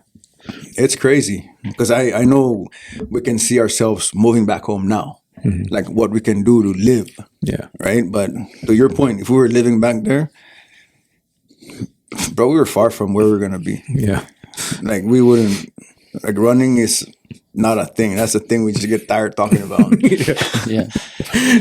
But I think it's small sample size, but like this, like, so remember what like Memorial Day and like even Labor Day, the softball tournaments were like let's say 10, 15 years ago, right? I remember like the first ones that I was in compared to how they are now, very different, bro. Like, and you can tell that our people have kind of indulged into the American softball community because so many of our players play like those players now. They don't play like how we used to play.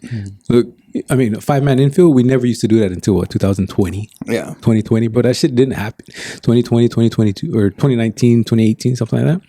But before that, nobody ever did that shit. Now everybody's doing it. It's like we've indulged into what, you know, the American softball, you know, life is like, because everybody wants to get better. So like everybody's really into that shit. It's a small sample size, but that's kind of like the idea is that we came out here, we were trying to play our softball and it all looked the same. Like everybody was doing kind of the same shit. And then you have a couple teams that kind of, we're jumping into doing that. And you can tell who the good teams are now because they really do that shit well. Because they were willing to accept that they need to change something, indulge into the fucking, you know, the society, the culture, change it, and more teams are better. Like, that's the opportunity, right? That's the opportunity to take advantage of the opportunity, and a lot of teams are way better like that. But just a small sample size. No, I mean, that's great to see, and I'm glad you brought up that point. That's great to see because you've seen people like, you know, like Pau and some other cats that, you know, travel now to represent like Sway, the state. Roki, Eric, You know, it's like, that's awesome. Like, in your version, like a small sample size, like we're getting to levels, you know. Now we just got to find like greater levels that we can push our younger people to. Yeah. Right. And then also now having indulged in something like that to kind of put ourselves at that level, like do that with other opportunities that would like give you wealth and better health. You know, like think of stuff like that. Yeah. That's easier because we grew up being surrounded by that. We grew up doing that, so we're comfortable with that. Yeah. And we bring that element of, you know, like, oh man, this guy's small, but fuck it, this guy number 10 hitter could jack it. Yeah. You know, like how about be recognized as something in your career? Yeah. Like as being like that good. Yeah, You know, exactly. Yeah. rather than just go back to the Safeway guy. You know, and then you're using the softball to fucking make your dick hard. Yeah. Wild. Because like if you create that mindset of yours, right, you can apply the idea is to apply it to everything that you do. So it's not just, oh, I do this so I can be a good softball player, right? Or I can be, you know, just good at my job. You want to apply it to everything that you're doing. So that's why, you know, digging deep and building the mindset and building, you know, that resilience, it should be applied to everything that you're doing. And that's the whole point of doing it, because life is fucking hard. Shit's gonna happen. And the weak get weeded out and the strong prevail. Like that's just how it happens. And if you've never been through shit, then it's really hard for you to actually compete with anybody. Like it's like a college student, you know, going against somebody that has experience in a job, right? Like the person with the experience, even if they don't have the college, you know, the college degree, like the person with the actual experience should win that job, right? Just because the degree is just a piece of paper. I mean, they went through school, but that experience doesn't directly apply to the job that they're fucking doing. So this person, you know, already endured the process of learning the actual job. Yeah. Now you're just bringing somebody just because they have a piece of paper. Like, I think that's where kind of society is also changing with that when it comes to college and stuff. Yeah, I mean, you have experience doing something. You endured all the different seasons of that position, all the different elements that come with that position. You know, all the nuances that happen in that position versus somebody that went to school that knows your position. They don't know how it feels to be in your position. You know, so no, that makes sense, dude. Fucking keep kicking the doors down. Make the days count. Or count the days. Which one, pal? Make it count. Hey. You gotta make it count. Put it in the hole. What is that? Tongue first? Hey. That one is for chill, bro. TGIF. Thumb goes in first. Damn. No, but it's been awesome. It's been wild, man. And I can't really express how much like I look forward to our conversations and when we hang out, because it's never the same thing. We might be talking about the same things, you know, every so often, but it's always a level up since the last time. And I think it's important not only for us to really do our self-assessment and check ourselves, but it's important for us to gather, because at the same time we kind of keep each other accountable, regardless whether we're next to each other or we're far away from each other. It's always, you know, that top of mind. And it's thought I'll be touching on it again, you know, like having you start the run club, like that's going to be the catalyst to fucking bring a lot of people together, even if it's just going to bring people out to walk. The concept of it being the catalyst of bringing our people together makes me happy. It like makes my heart happy. No, because I'm glad it does, because I think that's like, I want it to be the catalyst to bring people together so that we can forge that way into doing what you want to do, so that we can bring those same people into doing what you want to do. And I'll be by your side with that, but that's you leading, like you said, forging men and leading men. And I think that's what we need, something to you know, start it. And I really hope that it's the thing that kind of helps bring it together, and then we can start a whole fucking new journey with that. I mean, we're embarking on some fucking uncharted territory, bro. And it goes back to what we were just talking about minutes ago about opportunities. You know, like if we never took the time to take care of ourselves, we would never put ourselves in different rooms that would expose us to ourselves first, in order to cleanse ourselves to fucking fit in those rooms. And by fitting in those rooms, you encounter a lot more deeper thoughts of like, fuck, I can be a lot greater than this. And even if it's just to serve the people and bring the people up, then that's what my purpose is. You know, so like granted, I see my opportunities now, and I mean, it's tough. But I'm at the point where it's like, okay, maybe this is not for me. Maybe this is meant to teach me something. Mm-hmm.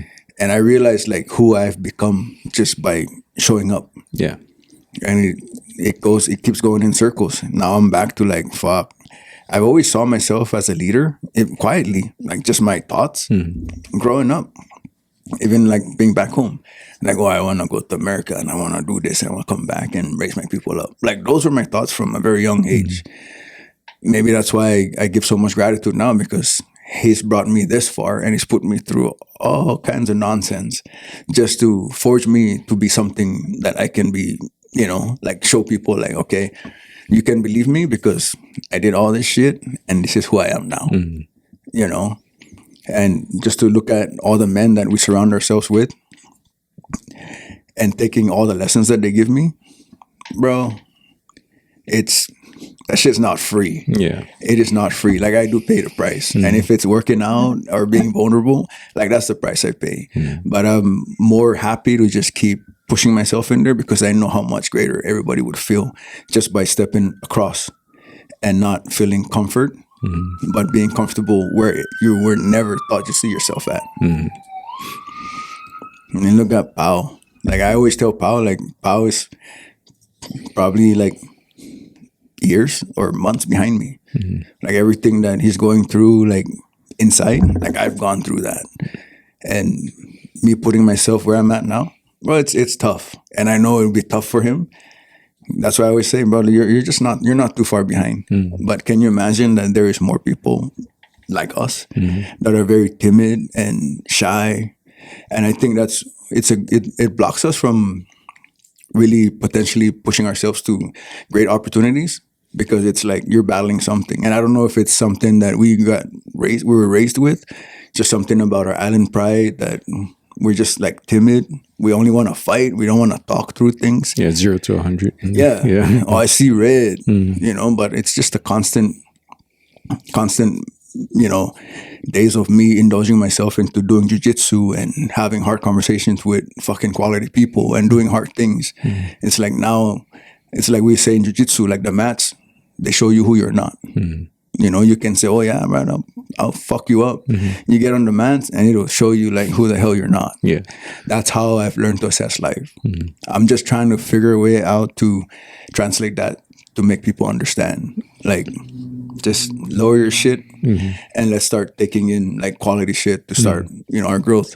I mean, we've been around this earth too long, and we've been in America too long to where we haven't found a way to start making ourselves be known rather than just being like, oh yeah, these guys make good food. I love their parties. It's like that shit's old. Yeah. We know it's old. It's unhealthy. Like I don't want to be known for that. Like we could probably start a business making food, but I would feel bad feeding people that food. Would you? Yeah. I mean, I wouldn't. Yeah. Knowing how good it is. Yeah, and we can say like, oh, it's moderation. That's not a business model for me. And I'm not going to keep dishing food to people that because they give me money and then I'm not eating the same thing. Yeah. Like, I don't like that. You don't even trust your own product. Yeah. Because I know what it's doing to my body. Yeah. I cannot live like that. Yeah.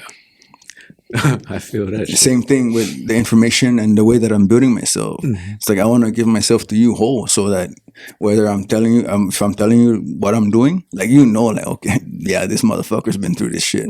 Why? Because I would have never been vulnerable in the first place. Yeah. I would always be a leader that's like has skeletons in the closet. It's like, no, motherfucker, like I can trust this guy because he fucking told he tells secrets. Yeah. Right? Because that's who we are. We're very fast to talk about people, but we cannot talk about ourselves. Yeah. Or our weaknesses, especially. Yeah. And that's why a lot of us come hard because we're blocking the weaknesses. Yeah. Right? You come hard with like the talks and they try to punch you in your heart. They don't even know how to punch you in your face until you punch them, and then they're like, "Wait, fuck you!" Like we're fighting. It's like, no, motherfucker, yeah. But if we all like cleanse ourselves and start trying to like chip away at all the shit that blocks us from greatness, bro, we're badass motherfuckers. Like island people are fucking strong, resilient motherfuckers. Yeah. And I always talk like that because I don't like all the things that we've kind of used to show us, and it doesn't put a good look on like where we come from, who we are as people. You know, like that's one thing I never really agreed on. That's why I was always about bringing community. And even by doing so, you're always the wrong person for doing that. There's always got to be something wrong. You know, for me, it's like, oh, fuck. Like, what the fuck is he doing? He's leading this? Like, it's not even from Saipan, it's from Palau. It's like, come on, man.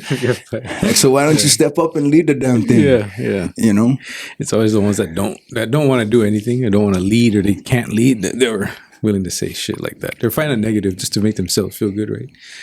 But this is what I like about when we put out videos, we put out a lot of content in like in the podcast and stuff like that. And the more we speak and the more people like hear us like tell the stories of the stuff that we go through, I think for me, it's just, I want them to be able to trust us and know where we come from, because like we said, we're about to be in front of people and they have to trust me to, trust us to lead them some kind of way or answer some kind of questions or even just go on a run with them.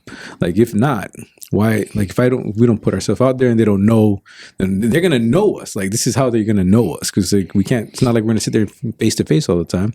You can't just be a person, I feel like, that just comes out of nowhere and says, all right, let's go do this. You just got to trust me, but the more shit we put out, and the more we talk about, the journey that we're on and the stuff that we have to go through to actually build ourselves and build our mindsets and everything that comes along with it, the more they're going to understand where we're coming from, understand where they're at and where they can go, or, just trust us to, understand that we're still on the path, we're still learning, but we want to help guide more people down that path with us, And I just feel like it's an easy way for us to kind of build that trust, so they know that we are the people. We are the people that we say we are. We're not trying to fucking hide. We're not trying to. I literally just showed you, me fucking get out of the water in the whole Ironman that I trained fucking 16 weeks for, that I fucking completely failed the bitch, and all the things that I've done and failed and fucked up on, and all the stories that we've talked about, everything on here, like.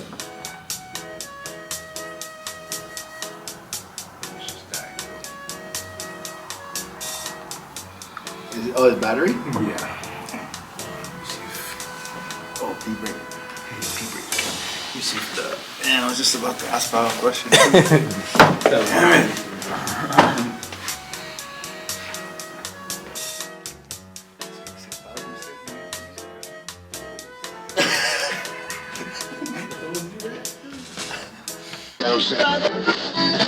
After technical difficulties, we're back. We're back. I forgot what I was saying, so just take where we ended there. Fucking A, dude. I don't know what just happened, but it's all good. You get derailed, but get back on it. Back on track. Yeah, Paul's gonna talk shit now. So. Hey, Paui. Hello. Hi, everybody. Paui, what are some of your fondest memories from growing up back home?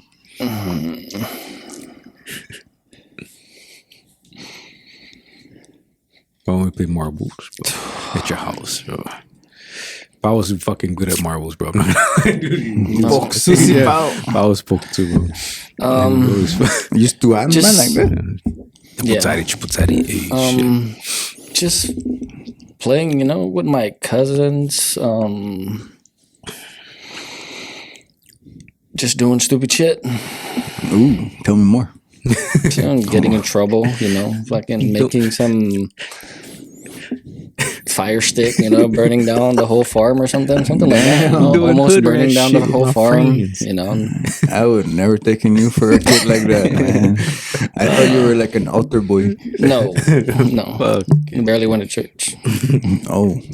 Yeah, we didn't even get... We were classmates in pre-confirmation. Now we always skip and we go watch baseball. Very different now. I was always at church. Hey, no. It's not I'm not saying no, I don't want to go to church, but no, I barely go to church.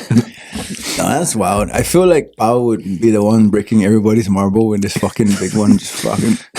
Yeah, the metal bearing. The metal box glue. Yeah.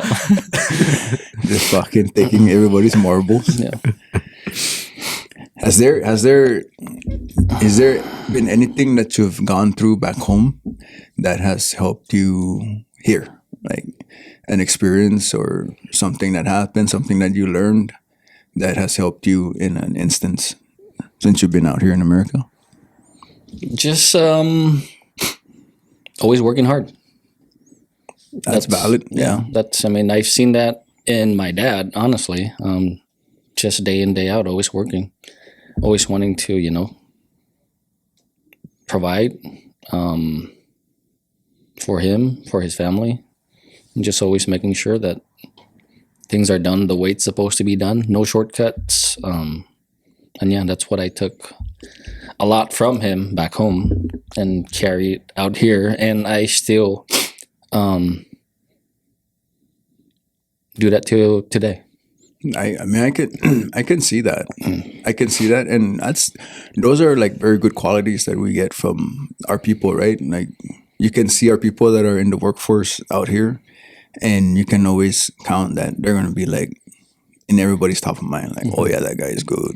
He's good. Like that's the first thing I heard when about Pao and his company. I met his old coworker at a church that I was going to a men's group, and I was in a men's group, and I was just talking about myself and where I came from. And the first thing he asked me was like, "Hey, you're from Saipan?" You said. And I said, "Yeah." And it's like, "You know Pao?" I said, "Yeah, I know Pao." But he didn't realize like how close me and Pao were. Yeah. And he's like, "Yeah, man, Pao's the best. He's the best worker we have. All the good qualities." Yeah. And I can see that, and it makes my heart happy because that's who our people are. Like wherever we are, we're always going to be revered as like solid character, hardworking, always getting stuff done. I think what makes us really special is like always doing the extra. Like they only ask me to do this, but I'm going to do this. Right. And you don't see that in other people. Yeah. It's like they tell you to take out the trash. You don't just take out the trash. You take out all the trash, make sure all the garbage is clean. I think, if we can apply that same concept to like you said, all aspects of our lives, we're going to be revered as some crazy ass solid motherfuckers. Do you think that's extra, or is that's just like when it comes to like, oh, we're doing the extra shit? But I think for a lot of us, that's just seen as like for that kind of stuff, especially for work, like that's the standard. Like, because this is the stuff like, oh, we're kind of blessed with this, or this is the easy stuff like I would do normally anyway, so I'll just do it anyway. Like I feel like that's kind of the thing, because it's like one like, oh, this is not even that hard work. This is just the shit that I do anyway. So yeah, to talk about it. Yeah. So I meant extra because then everybody else would understand the context of what I'm talking about. Yeah, yeah. But yeah, to clarify, it's standards. Yeah, I think that's what that is. I just feel like that's just what. It's like, especially certain like doing an extra shit at work or something like that. That's usually like, all right, that's what we would do anyway. But to them or to somebody else, it might just seem like extra. Yeah. But yeah. And we apply that to everything. Yeah. I mean, like, Anderson's always like, bro, what did you see back there? And it's like, oh, I saw this and that. And it's like, fuck, see? That's what I mean. Like, fucking, you guys see everything. I said, bro, we're always projecting. We're always looking forward. Yeah. Like, we're taking care of things, but we're also looking to see, okay, if we did this, what's going to happen here? So we're always looking forward. If we're both doing the same thing, it's like, okay, I'm looking at what I'm doing, and then I'm trying to see if you're going to need help, what else are you going to have to do? And I can tackle that. I said, we're always progressing forward. Yeah. And it's like, yeah, I love that about you guys. And it's like, that's everybody. Yeah.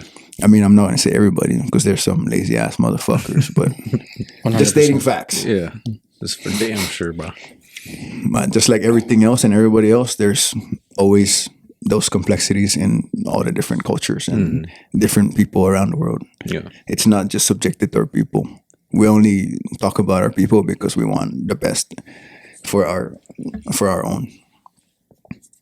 But first, we just gotta be more appreciative of our opportunities and the shit that's been granted to us, rather than fight for the things that don't belong to us and cry for more that don't belong to us. Let's just take what we have and start building on that and embarking on better paths for ourselves and people that are following us. I think that's That's why I say we're walking into some uncharted territory, because there's a lot of great people that have been before us, but we can't blame them for not giving us the information. Just like our parents enduring all the things that they did to grow up, we cannot blame them for the hardships that we had to grow up with. That's not their fault. That's the shit that they were dealt, and they were doing the best they can. So now we can take the best they can and what they given us, make that shit better, so that there's a different standard for everybody else growing up. Rather than people to keep revisiting the same things that we're talking about, year in and year out. Keep perpetuating the cycle. Roger that. Fuck, well, I was gonna ask Paul. What's something that you want to definitely, like, it could be culturally or anything, like within like the family, like growing up and stuff like that, or just that we saw around, like just anything we saw growing up. What's something that you definitely want to like make sure that your kids don't do, or they stay away from, or like, they just don't take part of, that will affect them negatively, like as they get older, or even when they are older? Like, what's something that you grew up around that you just, no fucking chance? Like, I want to make sure that you don't do this, or at least put it in your head that don't do that. We're going in alphabetical order. It's just me personally. I just being comfortable, right? That's the one thing I want to take away from them, is always seeking for comfortability, and just go out and put yourself in situations, just like when I do for Levi, because Levi's kind of shy. All of this, it's like I'm putting him in camps where there's different kids he don't know, and it's for him to overcome, right? And that's the stuff I want him to learn, because I was never really put in that position till we came out here, right? I mean, even back home, there's times, there's times where when we were growing up, right, it's always being with the boys because we're comfortable, right, just doing stupid stuff. But now, with what I do and what I've kind of learned along the way, it's taken away comfortability from, for my kids. It's putting them in just different sports or whatever. I mean, even with my daughter, Maddie, it's just finding ways for her to just break through that shell and just keep, like, she can be great. So that's one of the things I would want to take away, because I mean, a lot of our people is comfortable. That's always wanting to be in that shell. So that's the biggest thing. Even I myself is still working on that. So that's the biggest thing for me. Are you projecting your whatever you want to call it, like your, maybe something that you see that's like an issue inside you? You want to make sure your kids don't go through the same shit, right? Big time. Does it feel like that? Big time. Yeah. Yes, big time. Yeah, for me, I always I'm fucking always scared. Like, for me, the biggest thing that could ever happen to me, like, is and if anything tragically happened to my kids, like, and I think that shows through how much I'm on them, like, and I'm fucking scared that if they get hurt, like, in front of me, like, something fucking crazy happens, right? Or that I get a call because you made some fucking stupid decision to just run outside in front of the car or some shit like that. Just random like little shit. It's just like just little things that you can avoid, but you fucking make a decision. Like, that's the shit that scares me. But I think that I project that through being mean to them, like, or like always fucking on them. Like, why are you so stupid? Like, why would you fucking do that? Because I'm fucking scared. Like, that's why. It's like one of those things, projecting that. Not that I want to be mean, but I'm projecting my fear of them being hurt by saying shit or being like too hard on them or something. But yeah. But you will. I mean, mine is both. I mean, both you and Pao fucking hit that shit right on the head. Mine is more about putting them in hard situations, making them do hard things. And that way they could have a strong mindset on accomplishing whatever they want to do. Because that's something that I wasn't born with. That's something that I had to build over the years. And for them, as as kids, I would rather them start focusing on building that and strengthening that as they grow older, that will just translate to, better decisions, putting themselves in places that they belong and staying away from places that they don't belong, just based on who I surround them with and the things that we do together. And to your point, yeah, it's like, it's hard to it's kind of hard nowadays to teach your kids like common sense. Yeah. Like I don't know how we grew up with that. Just by doing the things that we do, we've made our mistakes. We've, touched the stove. You're like, oh fuck, that's hot. And it's hard to to teach that. Yeah. And that's why I kind of resurrected to just saying, you know what? As long as they're not going to kill themselves or anybody, I'm allowing them to stumble. Like stumble, it hurt, fucking slam your finger in the door so you can learn that shit don't feel good. Now you just built more self-awareness. So yeah, it's that, and then really just letting them make their own mistakes and stumble on themselves rather than kind of put a bubble around them and don't go there, don't go here, you're gonna fall down. Like, no, go fall down. Fucking see what that feels like. You're gonna learn from it. And that translates to a lot of different things, because now you're starting to use your cognitive brain, like I got to make a better decision about shit, so that, and then also like what I was talking about, like just really not being comfortable, but being more comfortable in like everything that they're doing, all the rooms that they walk into, and stuff like that. And I mean, they got me beat, as far as having to get it now versus growing the rest of their life, like learning as they go. They're 44 and then you're like, oh shit, okay, don't do that. Yeah. But you're saying, projecting everything is about on point with everything. Just not being comfortable, having a stronger mindset, and really just making better decisions using common sense. Those are really hard, but it's always been a question in my mind, like, how did we grow up, having we're mindful. I think at some point to our detriment because we're too careful. Where we're now we're walking on eggshells. You're like, fuck, I don't want to piss this guy off. And that's the shit that we're supposed to do. Yeah, that's why now it's it's opposite. It's like, no, fuck that. Fucking go in there, raise your hand. Yeah, fucking say something. Versus oh shit, I'm gonna wait for what is he gonna say? Yeah. Oh, that's stupid. I want to say this. You know what I mean? Yeah. And it's like, no, man, say the stupid shit. Ask the stupid question, bro. That's how we're gonna learn. Yeah, that's what I kind of now kind of start implementing in Christina. My oldest one. It's like, dude, stop. Go find other friends, stop being comfortable. And she's kind of, going along now. She's catching on with what I'm saying. And she's, she's having conversations and all of that. And that's what I've always, I always want to put in my kids now. Because my parents, never really put me in that situation. It's always, hey, go with your cousin or, just always with our group of people. People Yeah, exactly. So it's not, not pushing us out to be uncomfortable and all of that. It's just, oh yeah, just go hang out, with your cousins or whatever.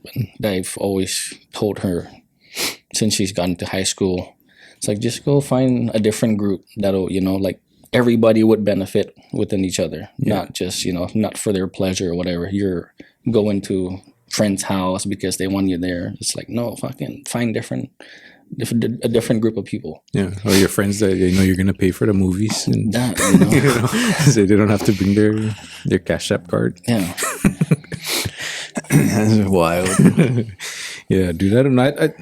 I think there's for us growing up, I think it was because there's less influence, with especially with social media and stuff like that. I think social media has played a big role in how parents parent and how kids kid. I think they just. Kids nowadays with cell phones, it's hard to teach them fucking anything if they didn't learn it off of somebody. Go outside. Yeah, bro, that's why you think I send my son to the wild all the fucking time. I say, go live life over there, go fuck up over there and just watch what happens. I wanted to deal with shit, you're out on your own. You're 12, 13 years old now. Yeah. You get to go figure out some shit on your own. You get in trouble, guess what?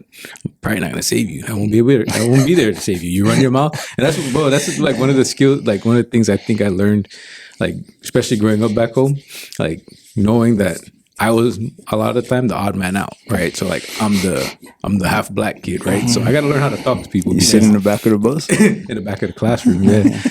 So as soon as because I've always felt like I'll be an easy target, right? Like if I said something wrong, immediately he can jump this guy. Like, and I felt like I learned how to, you know, build, like have relationships with people, navigate navigate through all that, like. Oh, and I was like just friends with everybody. I mean, there's people that fucking hated me still, even though I didn't do shit to them. But like at the same time, it's like really learning how like being friends with everybody and being good to people and doing it like for real, not just doing it just so that okay I don't get jumped, but doing it because I genuinely have a lot of friends and we all fucking have something in common or whatever. But like that's just one of those things where I want, you know, especially even my boys to learn is make sure that you respect everybody. Most people respect you right back. You know, you show them respect. You show them that you give a fuck. Like they'll respect you right back. You don't have to get your ass beat for no reason. You don't have to get jumped for no fucking reason. You know, or you know, just you be a good person. Most people fucking be pretty damn good right back to you, if not more so. Yeah, and that's only going to force you to even be greater. Mm-hmm. Yeah, I mean, you get good people, and then you just figure out who the fuck, like, who's really down for you and who's not. Like, yeah, man, shit's wild. Life is wild. Yeah. Life is awesome. Andre just had a fucking tryout for an AAU team. I guess I don't know. It's just like that's basketball, right? Basketball, yeah.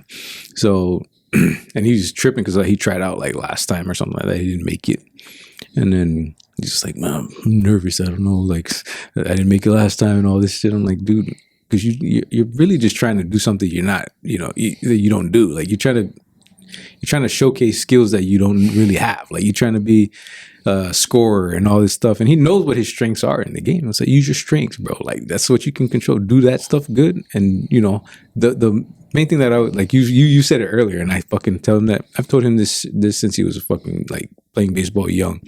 But I was always like, what can you control? So, effort and attitude. I said, so just do that. Dude, if you're the hardest working fucking player out there, you think they're not going to pick you up? Because they can teach you all the other shit. They can't teach you how to fucking work hard and teach you how to hustle and have a good attitude even when you're fucking up. They can't teach you that. Kids just got to have that or they don't. Or they have to understand that or they don't, you know? But they can teach you how to shoot the ball. They can teach you how to fucking dribble. They can teach you all that shit.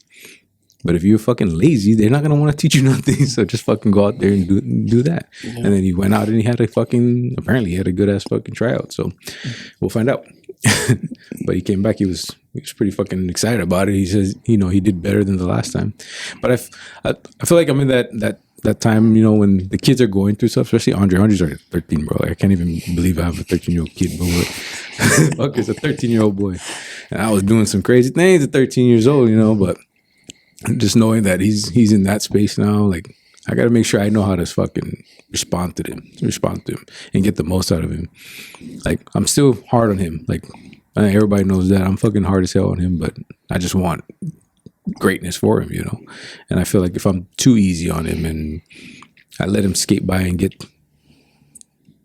things easily, then when hard comes in his life, when adversity comes in his life, he has nothing to look back on. And I want him to always be able to look back on the situations that he had to deal with me, not with just, you know, fucking just or looking back at a cell phone or something like that, or looking at a video or something he saw. He has to deal with the situation he actually had to deal with me, so he can, you know, look back at that. That's what my dad was talking about. That's what exactly. And I used to hate it, bro. You know how, bro. I talked about this like a long time ago too, but like, you remember how Uncle Albert was with us, bro? Like my uncle was fucking. I was basically his fucking kickboxing goddamn fucking dummy. I held pads for him all the time. Jiu-jitsu, I'd have to drill with him all the time, like fucking whooping my ass. I had to work all the fucking time. Every weekend, if I wasn't up working with him, like, you know, 7 o'clock in the morning, 6 o'clock in the morning, if he was up and I wasn't up, he'd fucking whoop my ass. It's on my ass all the goddamn time, like over some crazy shit. But like, I hated it at the time. I fucking hated it.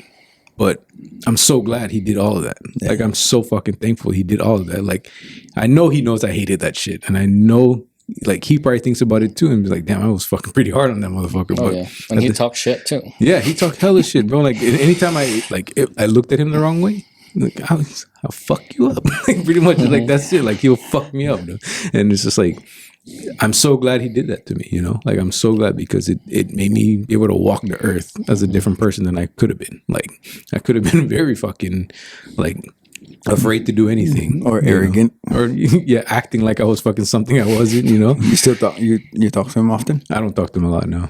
But I know, I'm going back, and I didn't get to do it last time, but I know this is something that I want to make sure I do because I don't know when the next time I'm going to go back. But he's going to cry. Dude, I know he's very different now than, you know, from the last time I went back. He's different than when we were kids. But I just express like my gratitude and tell him like, dude, I've been able to fucking go through all the shit that I've gone through a lot because of the fuck what you did to me and like how I might have hated it, but I fucking love that I went through it because you tell him that life didn't seem hard. I want to tell him when I go back. You should do it before you go back and do it again when you go back. Yeah, because he's still back home, so he's fucking. I want to make sure that he knows that from me because. Yeah, one of the things I learned is like if you're grateful for something or someone, you just let them know, right? Because they're never gonna know like how you really feel. They're always gonna think that you're just cruising along for the ride, not picking up anything. But doing something like that just kind of reaffirms the position, even if it's just like, hey, grateful for you, I love you. You know, that's been a practice. That's been a practice for us. Yeah. So, but it just levels you out. Yeah.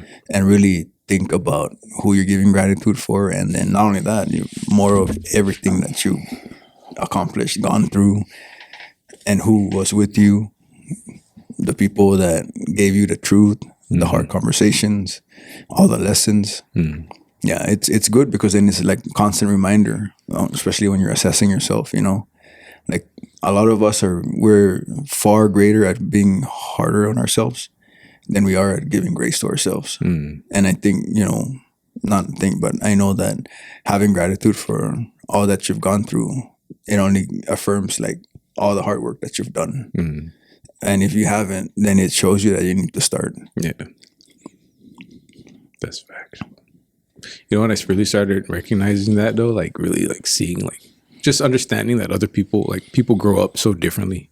It's like in the army. Like when I was in basic training, bro, and I just saw the way people responded to just getting fucking smoked and, you know, having to do the hard shit you have to do, you know, when you're just trying to conform to Army's, you know, standards and everything that they do to you that fucking change the way you think and change the way you behave and stuff like that, and making you almost like automatically fucking disciplined. This is what you're gonna do when this happens, kind of stuff. Like I saw like how people responded when that change had to come. Like the first week, of fucking like basic training, you can see people just breaking, like just fucking, they're crying, like grown men, like fucking crying, fucking just breaking down, just freaking the fuck out, and just like me, just like understanding, like at that time, I was 21 years old, I think I was 21 or 22, and just knowing like, fuck you, boy, this is what you fucking signed up for. This shit's gonna be hard. Like I wasn't even like in really good shape or nothing either. Like I was getting fucked up just as bad as them, but I wasn't like ever emotionally broken from it. You know, just there's parts of it that made me like really fucked up, like feel fucked up, you know, but other than that, like I just knew, like, dude, I grew up doing shit that was fucking harder than this, bro. Like if I always thought back at like, oh wow, like fuck, dude. Like, oh, we're fucking mixing concrete. But it's harder than doing push-ups over here. Like, the fuck, dude? Like, when you say it like harder, you mean more of like the mental part of it? Yeah, the mental part of it for sure. Like, physically, that's not like the thing that was. Like, it has to get done. Yeah, like that's all I done. Like, and I think that's what it was, bro. For me, like, I think it's almost any time I'm doing something like some big task or something like that. For me, it just has to get done, because like that's how it was when we were young. Like it's hot as fuck outside, mixing concrete, or you bush cutting this, or you fucking pressure washing the house because you gotta repaint the house, like shit like that. Like it just has to get done. Like nobody fucking cares that it's hot, bro. Like your uncle's right out here with you doing this shit too, so it just has to get done. And like I think that's just the mindset that it's always been for me. Like just get it done. Like fuck everything else. Like he's out there, but we're the one doing the work. Supervisor. Yeah. But once again, right? It's like them projecting what they've gone through onto you. Yeah. and then you just see how that translates as you grow, right? So when you were in basic and you see like all those people breaking down, like from your perspective, like was some of that evolution like awesome to see? Yeah. Like when they break down and then like now third week they're like fucking different. Yeah. Like, I think it was just cool because you get to see that, like, you know, people can change. You know, like it might be hard now, but it gets easy later. Like as long as you can push through that, and you don't quit.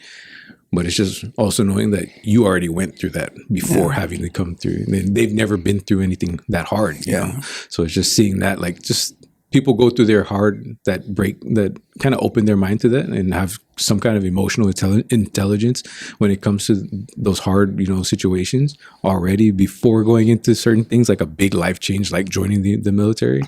But it was just crazy to see different, you know, people that, you know, they walk in there like chest puffed out and they're the shit, and then you see them fucking crying, doing push-ups like that. Like, you know, that's where you learn, like, men are men. Like, people go through different shit. You can act however you want, but when shit gets hard, how are you going to react and how are you going to respond to it? And then you get to see stuff like that. So it's like, I never wanted to be that fucking guy. Like, I know I never wanted to be that guy. I think you guys were all suffering, you know, kind of just like how we are in life, but we're all at different levels of it. Yeah. You know, and that's the way I thought of it too. Yeah, it's crazy that, you know, something like that, because it was subjected like that. You join this is what we do. So now you're forced to like submit. Yeah. Versus like when you're just treading through life, knowing that you want something greater, but you don't want to submit to the process. You know what I mean? Like in order to attain that, like you have to submit to this process. But you back off. So you back off because it's like the push-up. Like, because there's nobody there watching you like fucking go. You're just like, yeah, no, not today. You know, next week, you know. But it's just crazy to see the two different pictures. That's why I asked, you know, if you see like their evolution. Yeah. Because as crazy as it sounds, we are out here from a small island talking about opportunities. But there are people in America that don't even see the opportunities that they have here. True. And until you see people like that, like they come from a tiny fucking dinky little town and they're tough because they're tough there. In that town, yeah. And they come out where now they have no control of their own situation and they start breaking down. It's fucking wild. But then you see them like become motherfuckers. I guess I'm always interested in like the evolution, but more of the submission part. It's like when you want to be vulnerable and you're just like, okay, you know what? Fuck it.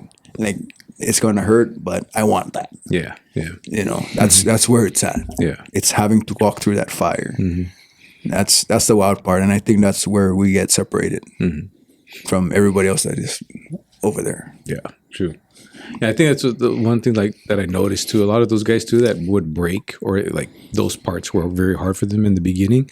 Like eventually in the military, when they get to units and stuff, they deploy, they get experience or whatever, they become really good fucking soldiers though, because their minds have opened up to the whole military experience. You know, like that's where they were broken, and then this is where their fucking mind opened up to in that space. So they usually get pretty fucking good at it, and they excel. So, and the hardships that I know a lot of people, like especially out here, majority of the people that join the army and they join them at the lowest levels, they're just like people from where we're from. They're seeking a different opportunity, another path to greater things. And they come from rural backgrounds, like poor backgrounds. So now that is just more fuel to fucking fire them. But they don't know that until they submit. Yeah. And they start achieving greater things. Now they're more grateful about where they came from. They're like, fuck, man.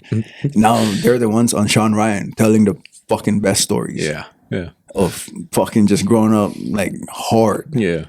And here we are fucking crying about DEI and, you know, in the next 4 years. Exactly, yeah. It's just wild. That's why I really like watching fucking movies like Viking shit. And like, just because knowing like, dude, nobody out here would fucking survive that shit. Like these people will be fucking crying just because they couldn't take a shower in a week, like, or I got to shower in cold water, or fucking, oh, this guy wants to kill me. Like, he'll kill you. It's not a thought. Like if he wants to, he'll just do it. Like over here now, it's like, oh, fuck, I'm gonna call my lawyer. Nobody give a fuck about your lawyer. That's a very big factor in why I love to work out. And when I'm enduring shit like in the workout, when it's leg day, and then that's already hell within itself, and I still gotta jump on the fucking stairs for 40 minutes. After that, that's the shit I think about. Like, who the fuck am I racing when shit hits the fan? The power is out. There's no fucking Costco open. Like, who the fuck am I fighting? Like, to fucking feed my family. You know, like, I imagine myself like carrying my daughter. Like, how far can I carry my daughter? At what point am I gonna be like, man, I give up? Like, just take my kids, take my wife. Fuck that. Hell no. Yeah, for real. I'll be taking other people's wives. So I need more to carry these kids. You need more people to plant tapioca and fucking. It's wild. I think that's, you know, it's inevitable, right? Like, we don't think that shit's gonna happen, but at the point that it does, like, what are you gonna do? Better to be ready then. We've seen it already, like with COVID, you know. But just so everybody knows, there's more people like us that like would say "fuck you" this time around. You know, that's because everybody was censored for the most part. But now, no. If you feel like you have an inkling to want to fight against governance and all the stupid shit that they were doing, like, there's more of us. So feel good about fucking wanting to kill somebody, because that's what we're all about. Fuck tyranny, bro. Yeah. You think there's tyranny in Saipan? You think there's tyranny back home? I would say yeah, bro, but it's not like directed. Yeah. It's like indirect. You know? And I think I touched on it the last time. Like, people that take government positions, you know, they appoint people below them. But that comes with the cost of who you know, right? Like, now you're subjected to what they say, you know, because you're in the comfort. You know, like, oh, I got my job here, but I cannot say that. But no. Yeah. And whatever they say, oh, yeah, you better do what he said. Even though in your heart, you know that that's wrong. Yeah. You're like, yeah, no, I'm going to ride this boat till it fucking sinks.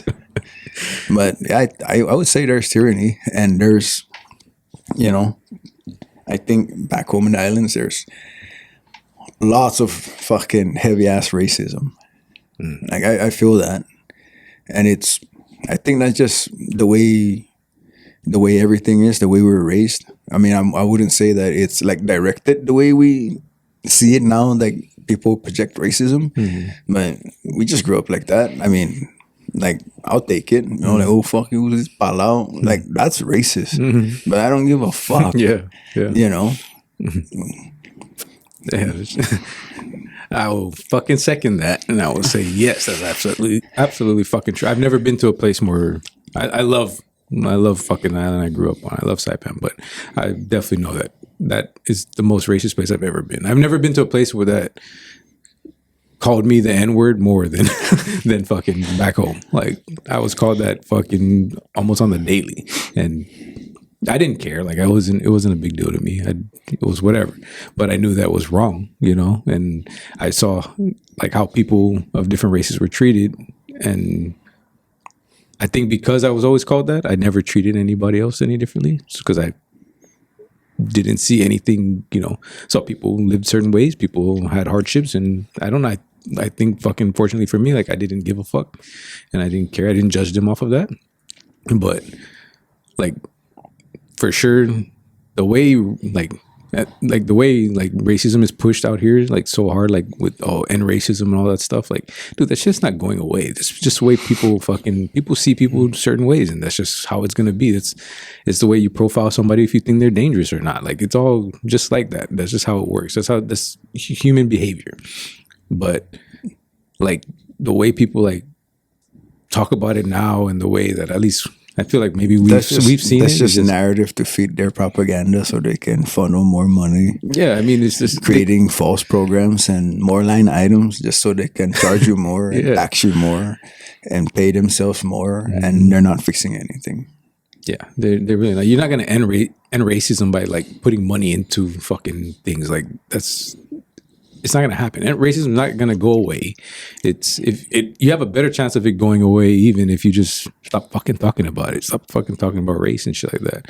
Like, if people really sit here and act like, you know, you don't have friends that are, like, you know, like, they're like, you have a bunch of friends that are very common minded, but they might be different skin tones or whatever. One might be gay, one might be straight. Like all that shit really don't fucking matter, right? Like all that matters is like, are they good people? Like, you know, do they benefit you and your family? Are they good around you and your family? Shit like that. And I just know back home, like when I was growing up through that, like I just know it's not like it was seen as a very bad thing. You know, it was rough. It's like getting yelled at. Yeah, it was just right? part of but it. I'm pretty sure even in your household you experienced that. Because I did. Yeah. You know, like wouldn't you consider like if you were at your grandma's house, your mom's mom, and your grandma fucking gives you the business and say you're just like your fucking dad. Like that's normal. Yeah. Out here that sucks, right? And they're so sensitive to that. Yeah. Like even when I go to Palau and oh God, boy, Saipa, like this guy's from Saipan, like that's funny. Like it hurt a little bit, but that's the truth. Yeah. You know? Yeah. So it's like I represent where I come from. Today, people like kids nowadays, that shit would hurt. Yeah. You know, why you talk about me like that? I'm from here. It's like, Why man. yeah, fuck you. Why you gotta prove shit to them? Like, yeah, that's why it's so fucking different. I think back then it's like it existed and it was just part of it. Like nobody cared. You still did your own fucking thing. Nowadays, it still exists. It's not going away, right? And they don't know how to deal with it. Like, it's like I just believe like your race and all that stuff. I don't think that holds you back from anything. I think you just hold yourself back by believing that it does. You like whatever, those reasons you want to create in your mind of why you can't do something, you're going to keep finding that evidence that proves that reason, to you. So as long as you keep fucking believing that's what it is, it's going to keep being that. And you're just going to keep not doing whatever it is you need to do to better yourself. So, but did the camera just die? Yep. Oh shit! Again. Now I'm gonna. Oh, what did you say about the napak? Oh no, that wrong one. Wait, did you notice that shit wasn't even playing in the actual audio feed in the video?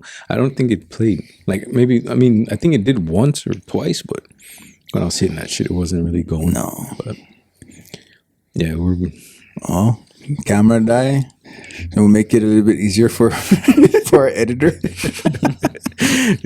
Plus, I'm kind of running out of gas. Yeah, we gotta go barbecue. Right. Yeah.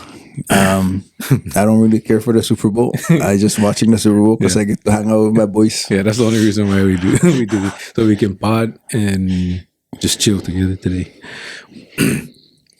I'm going for the team that Taylor Swift is not on. Fucking what do they call him? What's that? Travis Kelce with Pfizer or something? Pfizer? Yeah. Pfizer. Yeah, fucking whatever. I don't really care, but you can't. Mahomes a winner, so I like winners. All right. Word of the day is legs. Go spread the word. Spread your legs. BBC, we out.